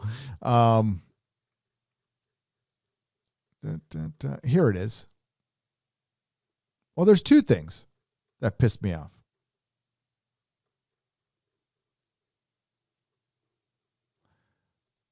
But here's the first.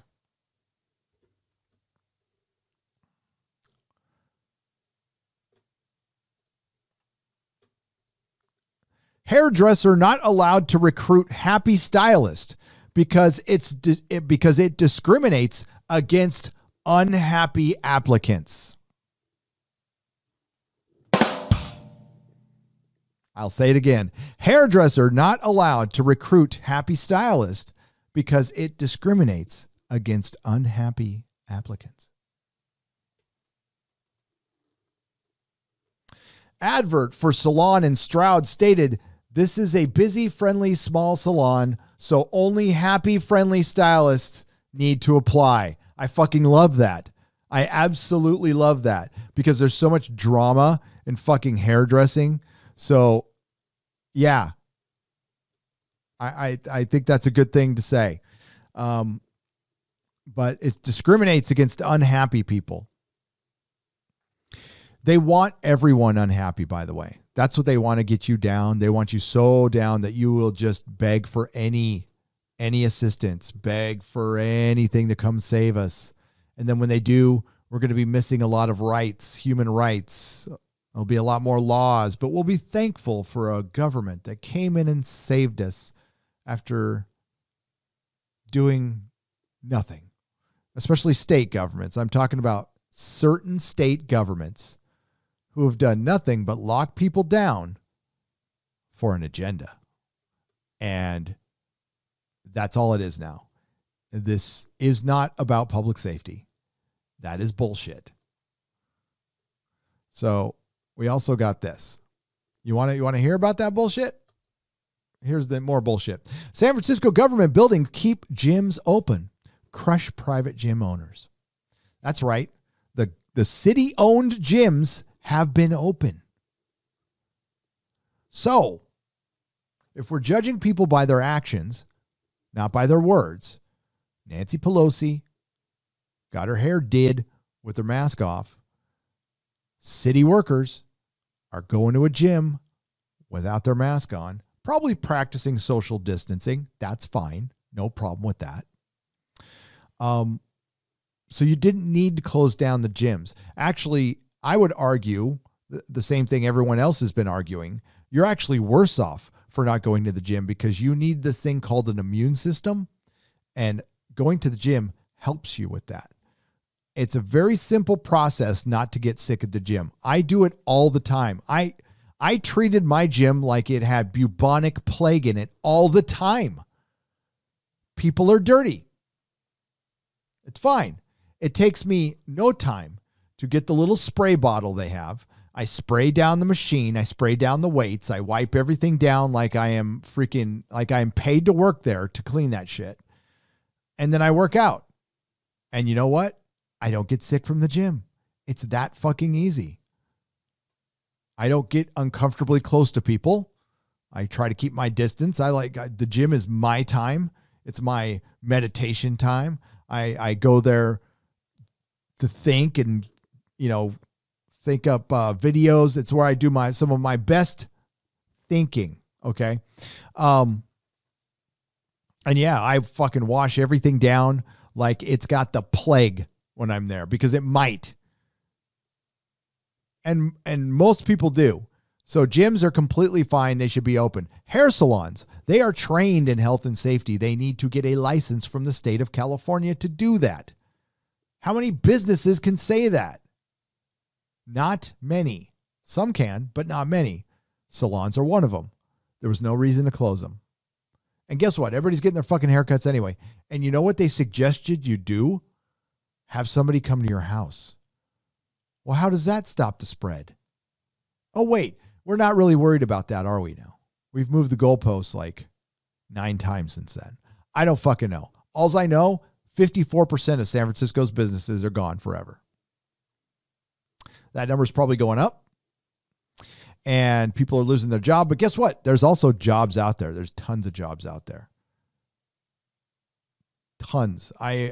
Every single place I walk into has a help wanted sign in Southern California. They're having trouble finding people right now. And you know, I think it has everything to do with they're paying more in probably unemployment than the job would, but that will change. That will change. Yeah. That was a pissa.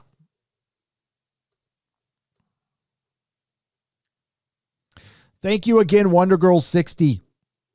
Thank you again, Fred W. Manzo and Jonathan Aldridge. Keeping someone in the job because of their skin color is just stupid. A work offensive against sacking level should be a sack, says Jonathan Aldridge for £5. Yeah. You know,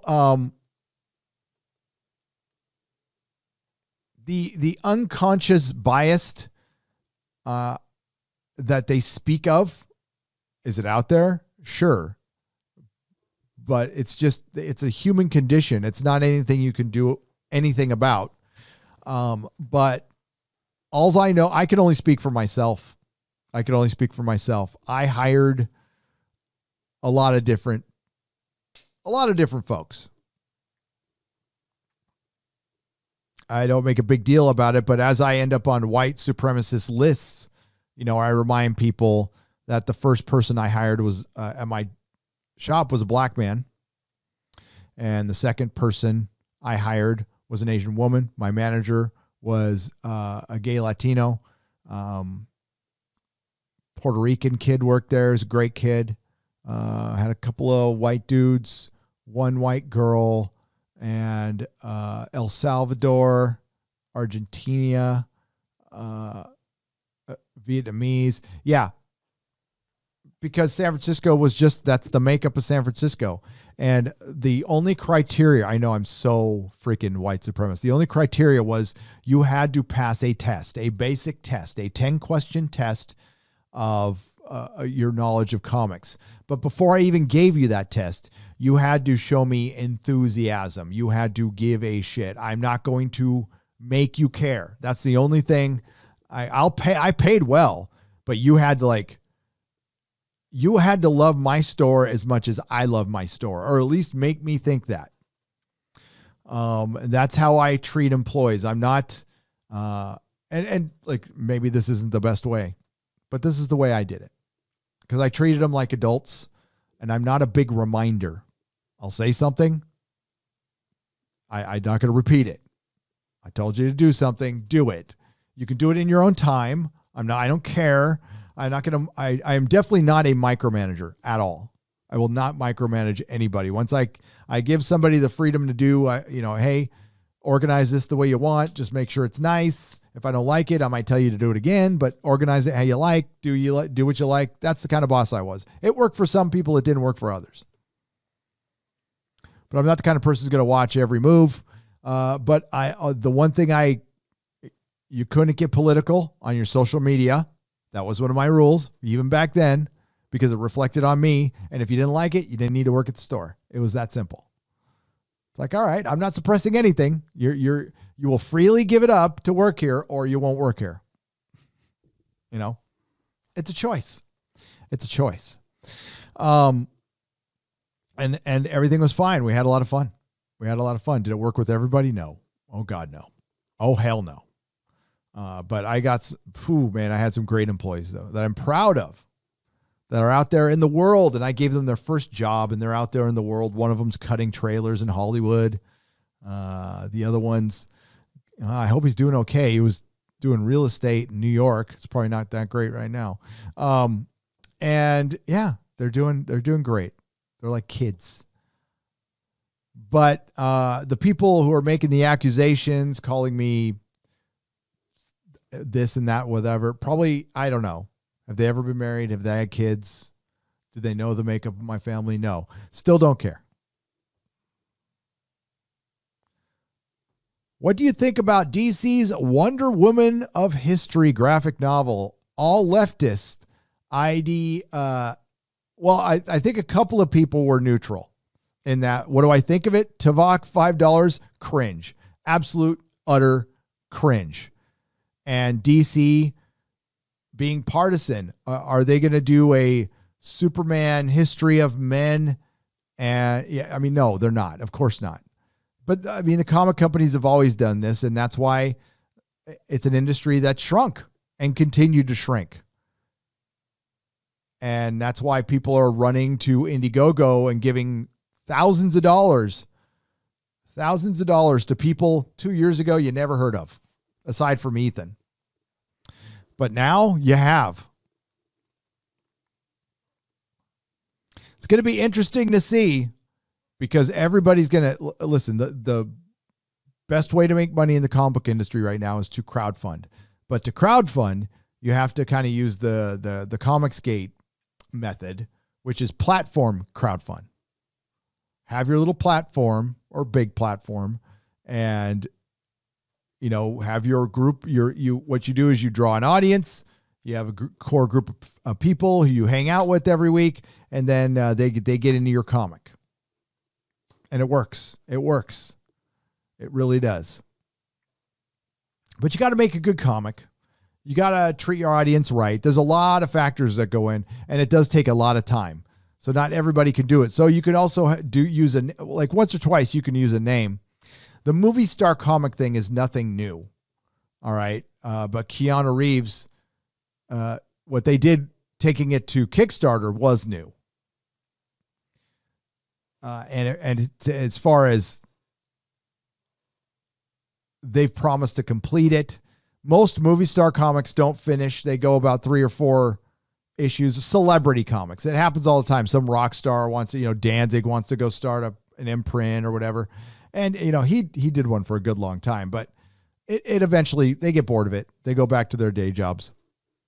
I usually don't trust them, but, Southeastern Kaiju for $2. Gina Carano liked one of my tweets today. Hell yeah. That's a victory. She wished Drunk 3PO a happy birthday. That's fucking awesome. That's awesome. No, I think Gina, I know Gina probably has a lot of common sense. Who knows? You never know who's watching. Hail, Gary. I would totally donate to a Venture Brothers Indiegogo. Best animated show of all time. Go Team Venture. Ignore me. Great reference. Yes, I get the reference. Ignore me. That was one of the best ones. Their version of The Watcher. Anthony Yavelkovic for $5. Hail, Gary. Star Trek could last for many more years if they had hired an actual fan of the show as a showrunner. Literally throwing any fan in there. Yeah, and they're literally throwing away money. Babysat Mr. Roddenberry for Khan after Star Trek 4.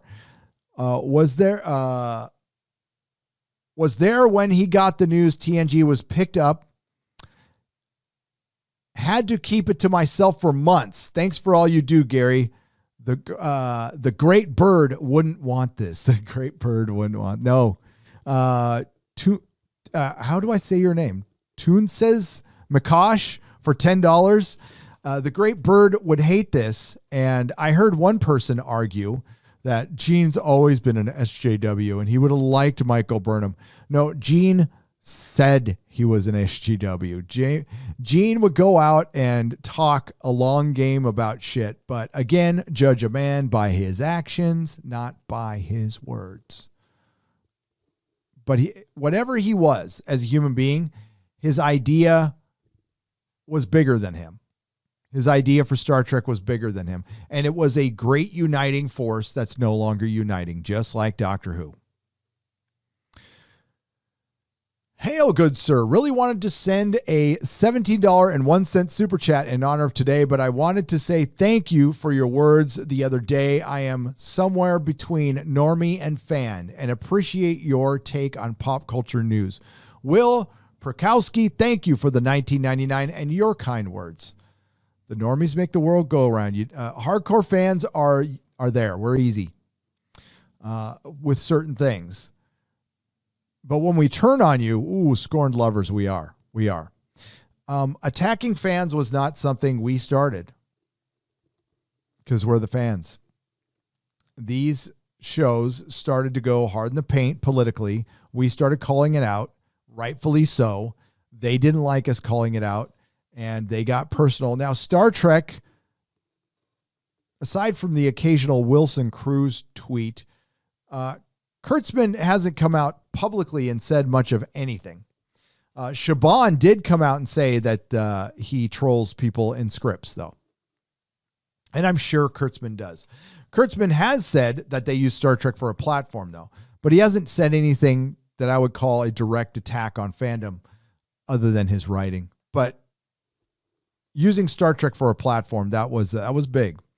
Emailed you regarding the BBC. Gotta sleep. We'll catch you tomorrow. Peppermint oil capsule. I will read it. Thank you very much for the 2 pounds. 200 watt studio for $2. Kurtzman gets work because he has a pretty mouth. He has a pretty mouth, boy. Yeah, maybe. Hey, Hoser. Star Trek Day was 2 days ago, eh? No, it was today. Star Trek Day is today.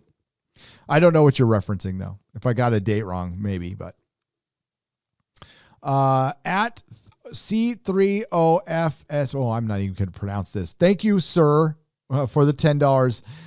Check out the Star Trek Adventures Klingon Empire tabletop RPG that uses TNG, DS9, etc. era Klingons, and you play from the Klingon Empire perspective. By Modifius. Is that the who makes the game? Cool. Check it out. Jury Nitpicker for $9.99. Hail, Gary. I just have to say I'm so glad you found your calling. I look forward to your vids every day. Lost 3 family members in the past 3 months, 2 deaths and 1 suicide. This show keeps me sane. Holy shit, dude. I am sorry. Yeah, I will do my best to lighten that mood. God damn, man. I know you've messaged before. Yeah, I know you've had a tough year, and this too shall pass, but there's nothing I can say to make that better. Nope. I've had years like that, but geez. Yeah. Well, we're glad you're here, Jury Nitpicker. Hi, Gary. I heard that the BBC has a new director that wishes... Oh, I read that one, Jonathan Aldridge, but thank you. I'm caught up now. Am I? My earliest memory of TV was watching the original Star Trek with my dad. Yep, that old. Such fond memories. By the way, sent the Lord of the Rings character list via email. Hope you got it. I did, Kent, and I will respond. I'll respond today. Thank you very much for the $10. And hell yeah, I will get those for you. From you. Jonathan Aldridge for £5. Sash Sig is the new director, not the old one. He actually wants to turn things around, and people in the UK are saying enough. Good. The Tweaky Kid for $4.99. Hail, chat. I'd rather you and Drinker break down the adventures of Buckaroo Banzai instead of reviewing STD. Well, Drinker and I will be breaking down something that is not Star Trek Discovery. We will be breaking down, I believe it's Face Off. The bust of the Riker. Oh, okay, now I'm caught up. It jumped on me a little bit. Samuel Stafford for $100. I was about to read this 3 times and I got sidetracked. Sorry, Samuel. $100. He said, great episode. Thank you. Thank you, Samuel. Gary, I am proud. Oh, I read that one. Okay. You could tell I'm hungry. There'll be 2 versions of the special. One version with a regen scene and one without, says Nicholas Horton for £5. So according to Noel, There are two versions of the Christmas special. There's one with the regeneration scene and there's one without. But who's the new Doctor? So will they just regenerate and not show us who the Doctor is? They'll just regenerate because it's such a last minute decision. I guess they could do it that way. I would think if there was a new Doctor, they would make a big deal about it. They would promote it. Yeah, I'll listen. I'll believe it when I see it. I'll believe it when I see it. I want to believe it. I really do, but I'll believe it when I see it. JPRPH1 for $4.99. Really enjoyed Robert Meyer Burnett on Friday Night Tights. I hope you have him back on again. I will. He was great. He fit right in. I am a millennial and I pay for a TV license, says Jonathan Aldridge for £5. Well, you're being extorted from. Dude, the regeneration is a scam to get peeps to watch the Christmas so they can rave about numbers. Don't fall for this, says Kaz Devlin for $5. Has it become news that it's a regeneration? I haven't seen a thing. But I have been busy the last couple of days. So is it, you think, okay, so Kaz is saying, correct me if I'm wrong, that they put this rumor of a regeneration out to get people to fucking watch. That I would believe too. I could believe them doing that too. I will find out soon. I guess we'll all find out on Christmas for sure. Smooth Jam California for £5. Jodie regenerating in the next episode sounds like a Christmas miracle. It would be. It's not going to be on Christmas though. It's a festive special. It's not going to be a Christmas special, by the way. It's not coming out on Christmas Day. As a Brit, the BBC is a partisan POS that won't change. The decriminalization of non-oatmeal of license fee is coming very soon now. The decriminalization of the license fee, says the Fixer One for £5. Yes, and it can't come soon enough. The Prime Minister welcomes the views of Canadians on the issue. You may be assured that your command has been duly noted. Hashtag Shatner Day, says Dr. Exit. Thank you for the 5 Canadian pesos. Ilusiat for $10. Thoughts on Disney thanking the Security Department of China. Thank you very much. That is the concentration camps for letting them film Mulan near the camp. So I gave my thoughts earlier. Are you okay? Yeah. She was trying to pass me a drink and she tripped over. So yeah, watch your step back there. It's hazardous. Those of us in Scotland are forced to pay for a license to fund the BBC. Indeed, if we don't pay the TV license, we're not allowed to watch any live TV. Then don't watch any. What are you missing? A bunch of woke shit. Don't pay it. I'd say get Netflix, but that's got cuties on it. Watch YouTube. We are way more entertaining than some woke BBC soap opera. And I'm talking about Doctor Who. Thank you, Martin Kinning, for £5. So yeah, my thoughts on Disney. Disney needs to explain themselves. I would love to hear it, but it clearly looks like Disney is working with a government that is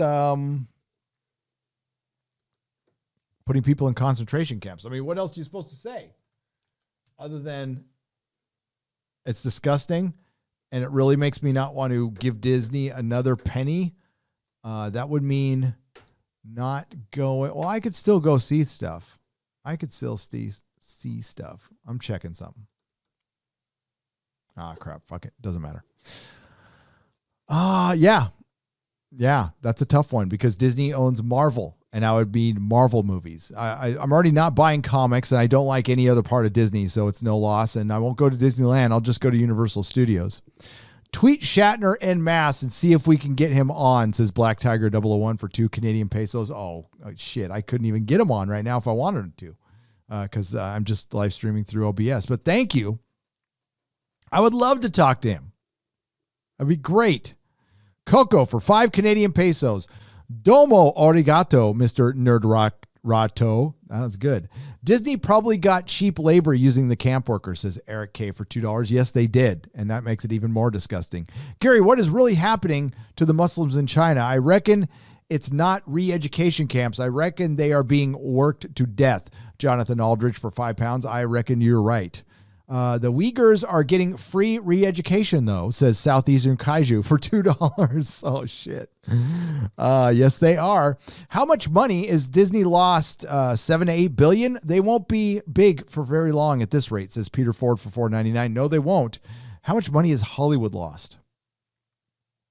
I'm looking into that, by the way.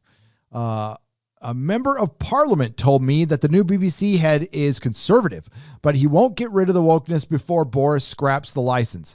James Hamblin for $4.99. Yeah, well, if they're not getting rid of it, then what's the goddamn point? Okay, Doctor Who, say Jodie regenerates, right? Regenerates at Christmas. It's still 3 years, 2.5 years, 3 years till we see new Doctor Who. It's dead. It's dead. Unless they could regenerate her, film a series within a year. And I mean, like, it would have to be the quickest turnaround of all time. It's still dead. People are just going to go away.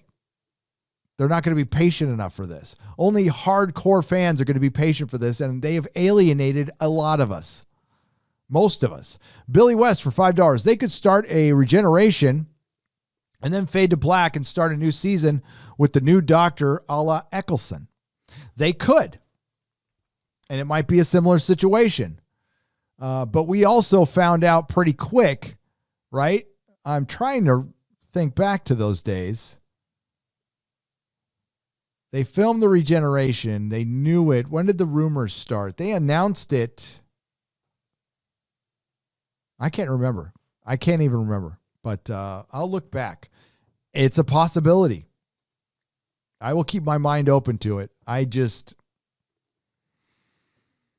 It would have to have been something drastic happening at the last minute. You know what? Keep an eye on Jodie. Keep an eye on Jodie. See if she picks up any roles. I mean, there'll be signs. But here's the deal. I meant to say this earlier. Chris Chibnall's still there. So Jodie can come or go. Chris Chibnall's still there. Hail Gary, sent email September 6th, colorized versions of your Twitter page art for your consideration. God bless and thanks. Thank you, R. Grace, for $5. I did get the email. I will get back to you. Undisclosed location for $5. Just watch Netflix away. What the fuck is with all the crying in sci-fi now? Haven't seen this much since Discovery. Thoughts? I haven't seen, what is it? Away? I haven't seen it. But there's a lot of crying on TV now. You're right. Russell Hall for $2. We've known about the Uyghur Muslims since 2014. Has it been that long? Yeah, it probably has. Instead of Mulan, may I recommend Red Cliff, a truly epic masterpiece? I will check it out. El Presidente for £5. Nightmare Gamer for $5. Disney and Hollywood got to stop bending the knee to the Chinese government. Well, they are owned by the Chinese government now. That's part of the problem. That is part of the problem. It's entertainment and the media against the majority of the world. I wonder who will win, LOL. Well,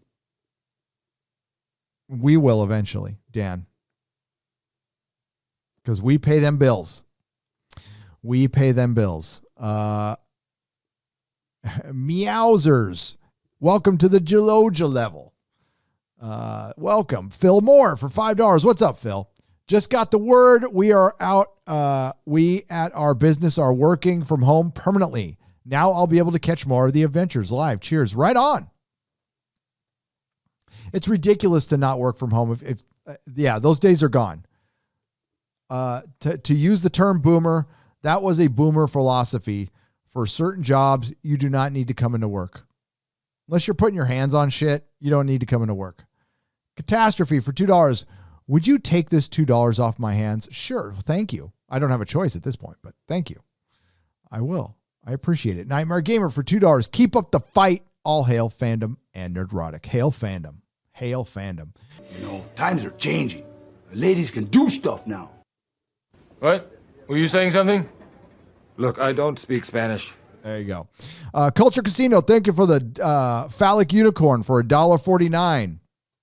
But listen, all people are welcome here. You can hate the Orange Man. I don't care. We just want to enjoy fucking entertainment. I'd like for everybody to shut the fuck up in entertainment for a little while. Sure, everything's political somewhat. Sometimes you can have political thrillers. I get it, yada, yada, yada. Hollywood is not here to propagandize. They are not here to influence. They are here to entertain. Yes, there's been propaganda in the past. Yes, there have been communists in Hollywood in the past. Yes, there are communists now. I don't like communism. I don't like Marxism. I like freedom. I like everything around surrounding liberty, and I like free expression. And you can act however the fuck you want as long as it's legal and you're not hurting anybody you can identify. I don't give a shit. I don't care. I don't care. You could be as gay as you want or as trans as you want. Don't care. Just don't tell me what to fucking do. Period. And don't start running around my country and getting, somebody gets in my face. I don't care how many people are there, by the way. Somebody gets in my face and tells me to put my fist up in the air. I'm going to put it in their mouth. That's it. And you know what? I've already been through the scary shit, right? I've been through prison riots. I've been through it and I survived it. So I'm not worried about that shit. And I can't live my life worried about that shit, just like I can't live my life worried about the coof. You can't live your life worried about everything all the fucking time. This fucking fear porn that's hurt the country the most, more than anything, is the constant fear porn. And the mainstream media is not your friend. It's not my friend. And neither right now are the technocratic overlords or the Hollywood pretenders. Like Patton Oswalt. He's been one of the worst. Thank you again, Cultural Casino. Butter Brisket 92 for $5. Garrus, please stop saying that. Unemployment not paying crap right now. In PA, a job minimum wage. Starbucks isn't paying rent. We don't make Cali money here. Butter Biscuit 92. I'm talking about California, though. I'm not talking about Pennsylvania. So I don't know what you're getting upset about. I don't know what your unemployment is. I don't live there. Jason Smoot for $1.49. Thank you for the phallic unicorn. Admin Grumpy Bear for $20. Politics is everywhere these days, and pop culture is the last Cold War venue. I expect we are in for a revolution. The only question in my mind is, what will it be? Will it be in my lifetime? I hope not. I hope not. A true revolution would be short. Right now, we are tolerant of this. If you want proof that we don't live in a fascist government, there's people rioting on the streets right now and burning shit down, and they're not being rounded up and shot by cops. So you don't live in a fascist government. A fascist government wouldn't allow that. Just stating the obvious. Yeah, and as far as, there's help wanted signs everywhere. I wouldn't be saying it over and over again if I mean, there's a help wanted sign in my gym. There was a help wanted sign in the grocery store. There was a help wanted sign in the UPS store. There was a help wanted sign at the Walgreens. There was a help wanted sign at the CVS. There's help wanted signs at all the Starbucks. There's help wanted signs at the Pete's. There's help wanted signs fucking everywhere. I don't know why. I just assumed that the unemployment was paying better because that's it. I don't know. Or people just don't want to work. But we got high unemployment, yet I'm seeing help wanted signs everywhere. But that's the state of California. All right. I don't know what it's like in your state. I don't know what it's like in New Hampshire or fucking Rhode Island or anywhere else. Talking about California. Our minimum wage here for the state is pretty high. It was creeping up to $20 in San Francisco, but everything is 8 times more expensive here than it is in your state too. So it evens out. It evens out. But yeah, I don't know why there's help wanted signs. Oh, I do. They need work. They're woefully understaffed in a lot of places right now. And you're seeing that. And I thought it was a breakdown in the supply chain. You know, when I saw Starbucks run out of fucking coffee, but they're like, no, we're understaffed. We can't staff people right now. Amazon's hiring like crazy. I mean, their jobs, they're not the greatest jobs in the world, but their work. I worked a bunch of jobs that sucked, but I needed to live. You know, I can't have my pick of the litter all the time. I had to go, after I sold my shop, I had to go back to selling auto parts. That wasn't fucking fun. That sucked. But I needed work. I wasn't going to I wasn't going to go in the dull. So, yeah. And, I was healthy enough to work, and I needed to work, and I needed to pay the bills. So I had to swallow my pride and go back to my old career at less money. That's part of life.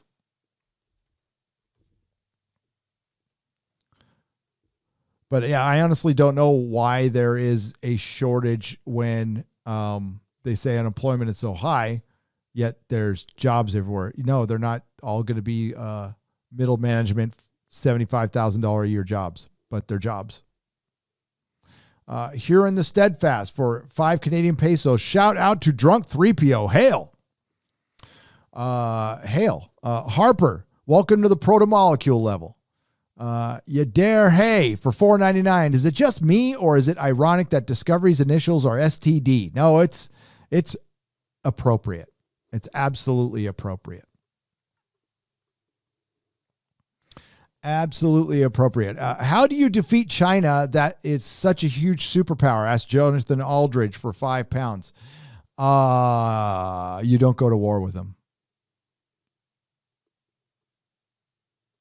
Any thoughts on Cyberpunk comic from Dark Horse? I was thinking of getting it. DCG for $6.99. I would. Dark Horse is a good company. You just got to watch out for it being woke, but it might not be coming from them.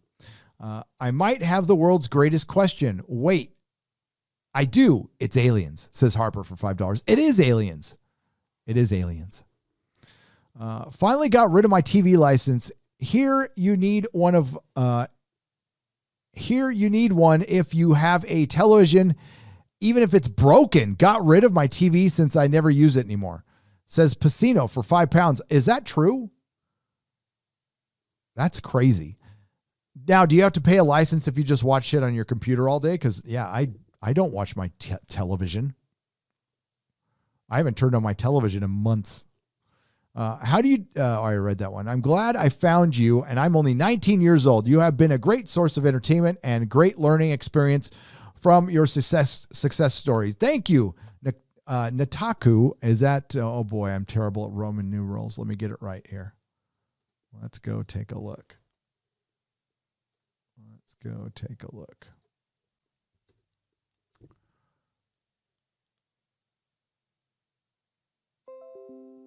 Oh, you be quiet. 25. Is that 25? 25. Nataku 25. Thank you for the $5. Captain Spire, what's up? Back from the grand vacation in Colorado around Pikes Peak. How's the coffee supply? Wonderful, thank you. You're wonderful. How's the move? So far, so good. I almost killed my wife just a moment ago, but I'm glad she's okay because I have shit all over my floor right now. I have giant piles of action figures. You can go to my Twitter and see them. Where are you able to get in touch with AA groups? Yes, and I'm going to a meeting inside a building very, very soon. So, and I talked to my sponsor today. That's why I was late. Your wife is an awesome supporter. Thanks, buddy. Live long and prosper, Gary. You too, Captain Spire. And my wife is brilliant.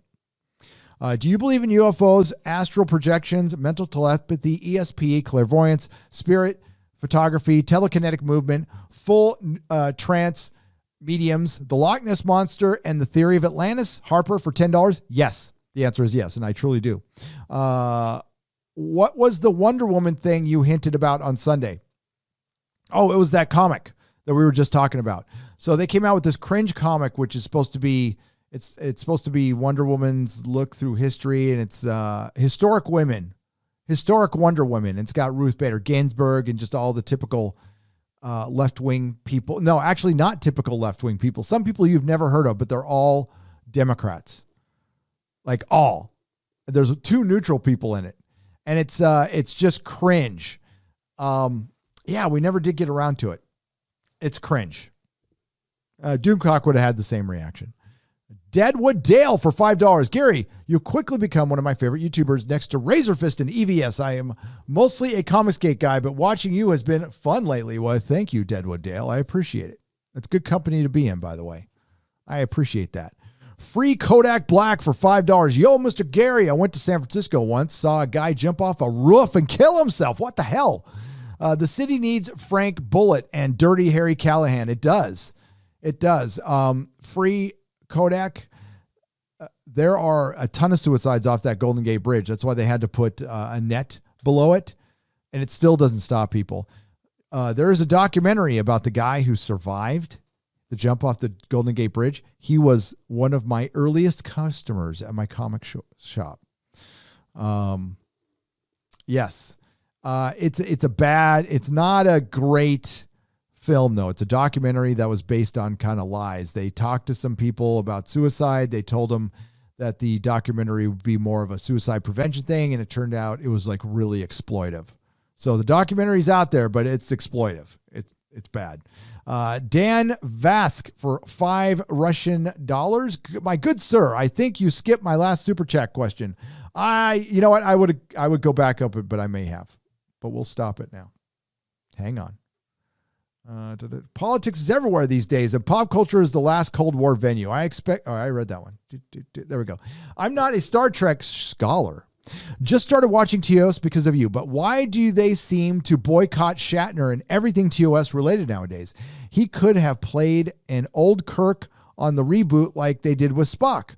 They boycott him because he's a white male captain. They are anti-white male in charge right now. They're really playing up the virtue signaling. They're not really anti-white male. They're not really anti or for anything. They don't believe in any of that shit. They're full of shit, virtue signaling, vapid, shallow adult pretenders and people who help adults pretend. Nobody at Star Trek is actually woke. They just pretend to be, and they're fucking awful at it. They're as awful at being woke as they are at writing stories. They're still going to try it though, but their motivations are like, I believe Chris Chibnall is like woke. Alex Kurtzman is an empty shell that will fill himself with any current trend to keep himself relevant because he's talentless. And well, there's a lot of evidence to prove that. Thank you, Dan. Where was Fred Sacco for $25. Hail, Gary. Thank you for the $25.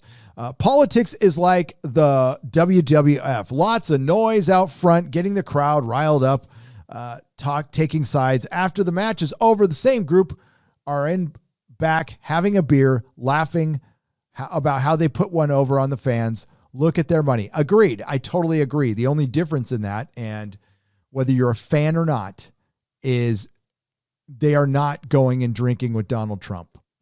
He is not part of that club. He's part of a whole different club, but that none of us are going to get into, but he's not part of that club. They fucking hate him, and they are willing to burn down our fucking country to get rid of him. Again, I don't care if you support him or not. Those are the facts right now. Those are the goddamn facts. They are willing to do just about anything. So I wouldn't put it past anyone. And this has been a great year for conspiracy theorists. It's been a great year for conspiracy theorists. Now, there's certain conspiracies that are still completely whack, but you can't deny politics has been, they use the coup for politics. They use the coup for politics. And we're all just waiting. We're all just waiting. And it's up to us to stop waiting, by the way. If we're going to continue to wait for politicians to allow us to use our freedom again, we'll be waiting a long time, and then they will shut us down again. So we need to do something that might, certain people are like, do you want to die? Do you want to go and die? You know what? I'd rather do that than live cowering in fear all the fucking time. You can make your own decision, but I'll make mine. A few bucks for the trip to HEB when you visit Texas. Hell yeah. Thank you. Phoenix Tangent for $2. Cheers. Miracle Draw for £2. Hey, missed my previous super chat. Your work. Love your work. Hail. I will go back and look. DCG for 2 Canadian pesos. Have you ever been up to Canada? If so, where? British Columbia, Vancouver and British Columbia when I was like 7. you were still owned by the British government back then. There it is. I think one of two things, as a second companion tenant, as there was a rumor on that. Oh yeah, Jack, but there was a rumor about Tenet new character. As says Miracle Draw for £5. Well, my Jack thing was just a theory. It's not a rumor. It's a theory. They haven't announced any new companions that I know of, which is odd. So Jodie being alone with Yaz would be awful. So again, could they regenerate at Christmas? It could. I don't think it'll happen though. And if it does, I'll be wrong and I'll be happy. Good enough. But I just,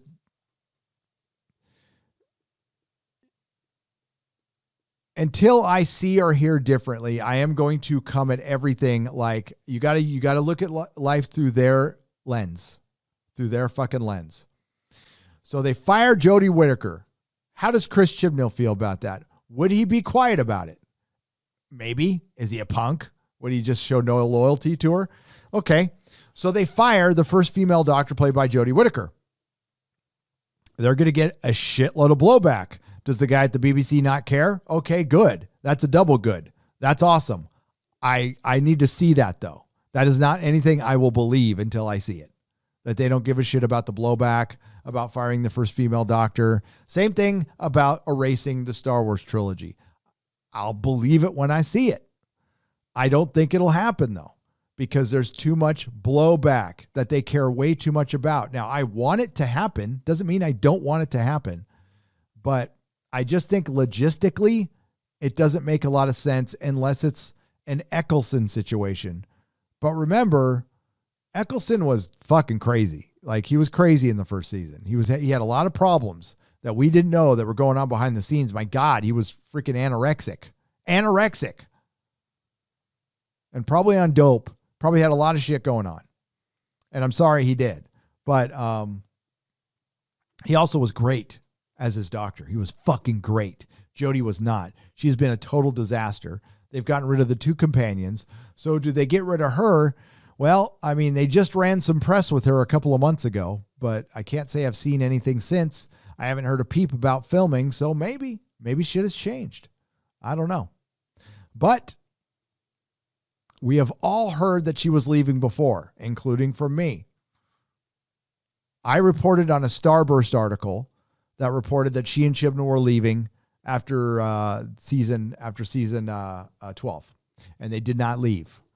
So I was prepared for them to be there for the long haul. Now, but I'll tell you right now, before I heard the rumor from my friend, I was convinced she was going to be gone anyway. 3 seasons, she had enough, plus the ratings are shit. There's no way they can avoid those ratings. No way in hell they can avoid those ratings, because they are going to be worse, and they're going to be a lot worse now because there's going to be a bigger delay. So maybe they just bow her out, man. That's going to be, that's damn near shaming her. That's damn near shaming her. That would be kind of funny if they did it. So we'll see. We'll see. I'm not necessarily, I can't believe it right now though. I can't. Do I believe that there's somebody at the BBC who wants to straighten shit out? Yes. I want to believe that.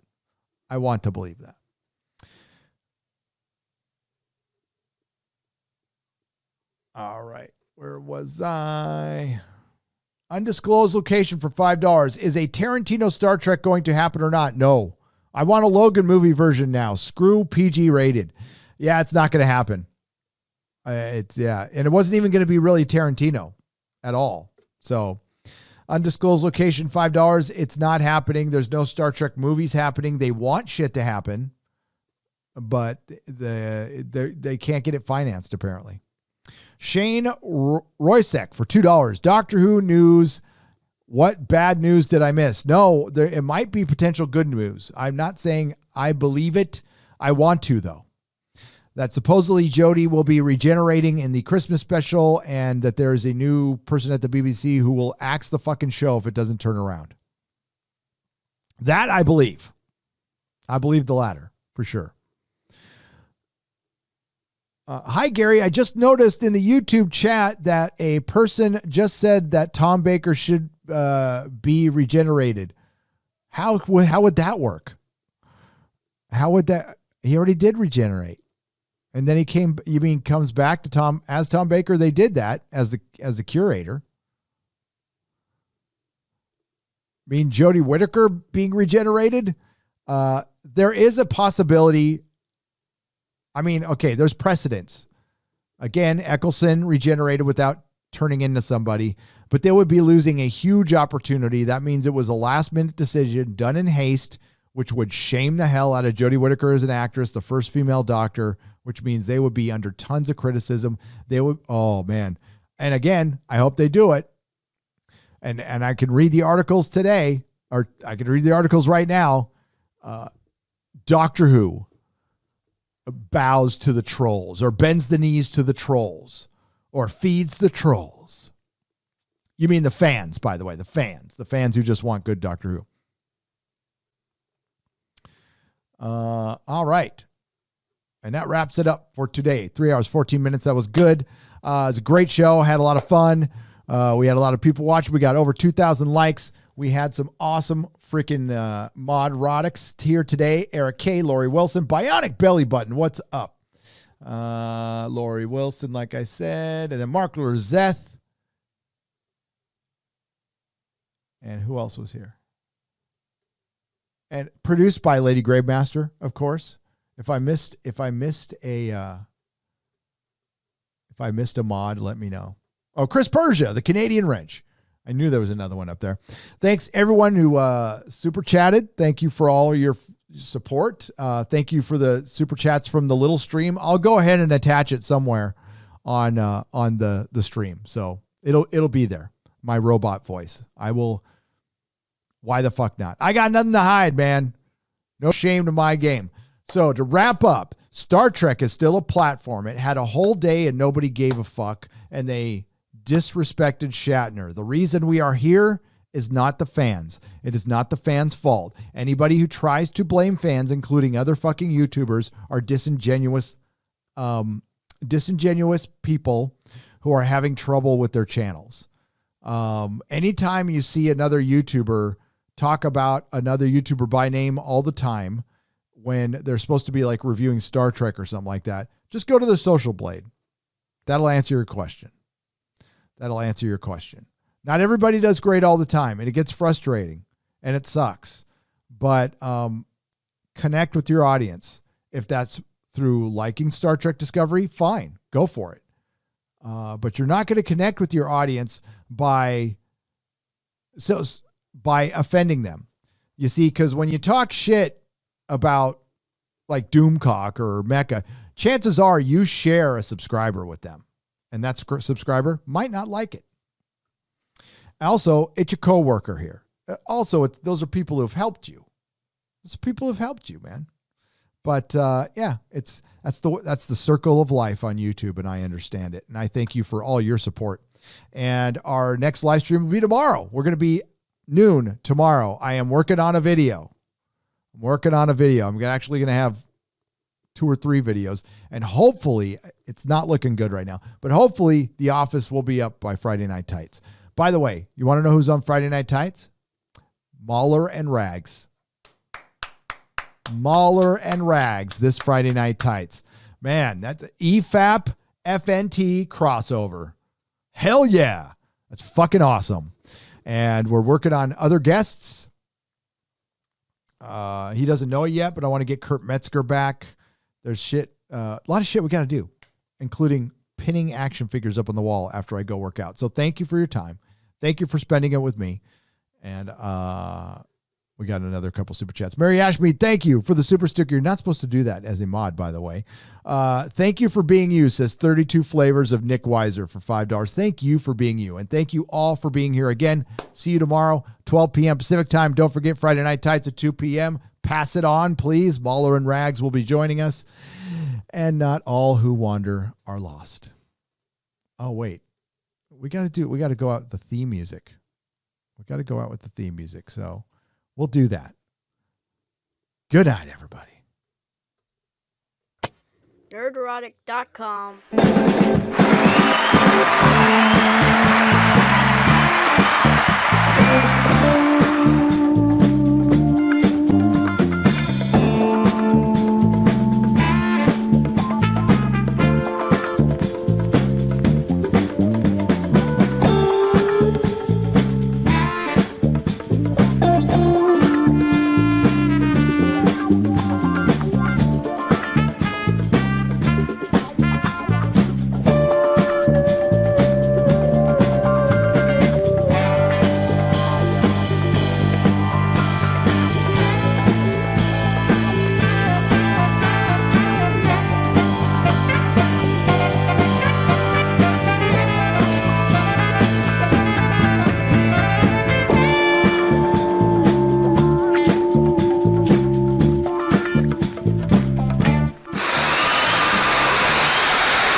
Hello, everyone, and welcome to the Nerdrotic Nooner. You know, still on the green screen. I have been working on The Office like non-stop for like the last,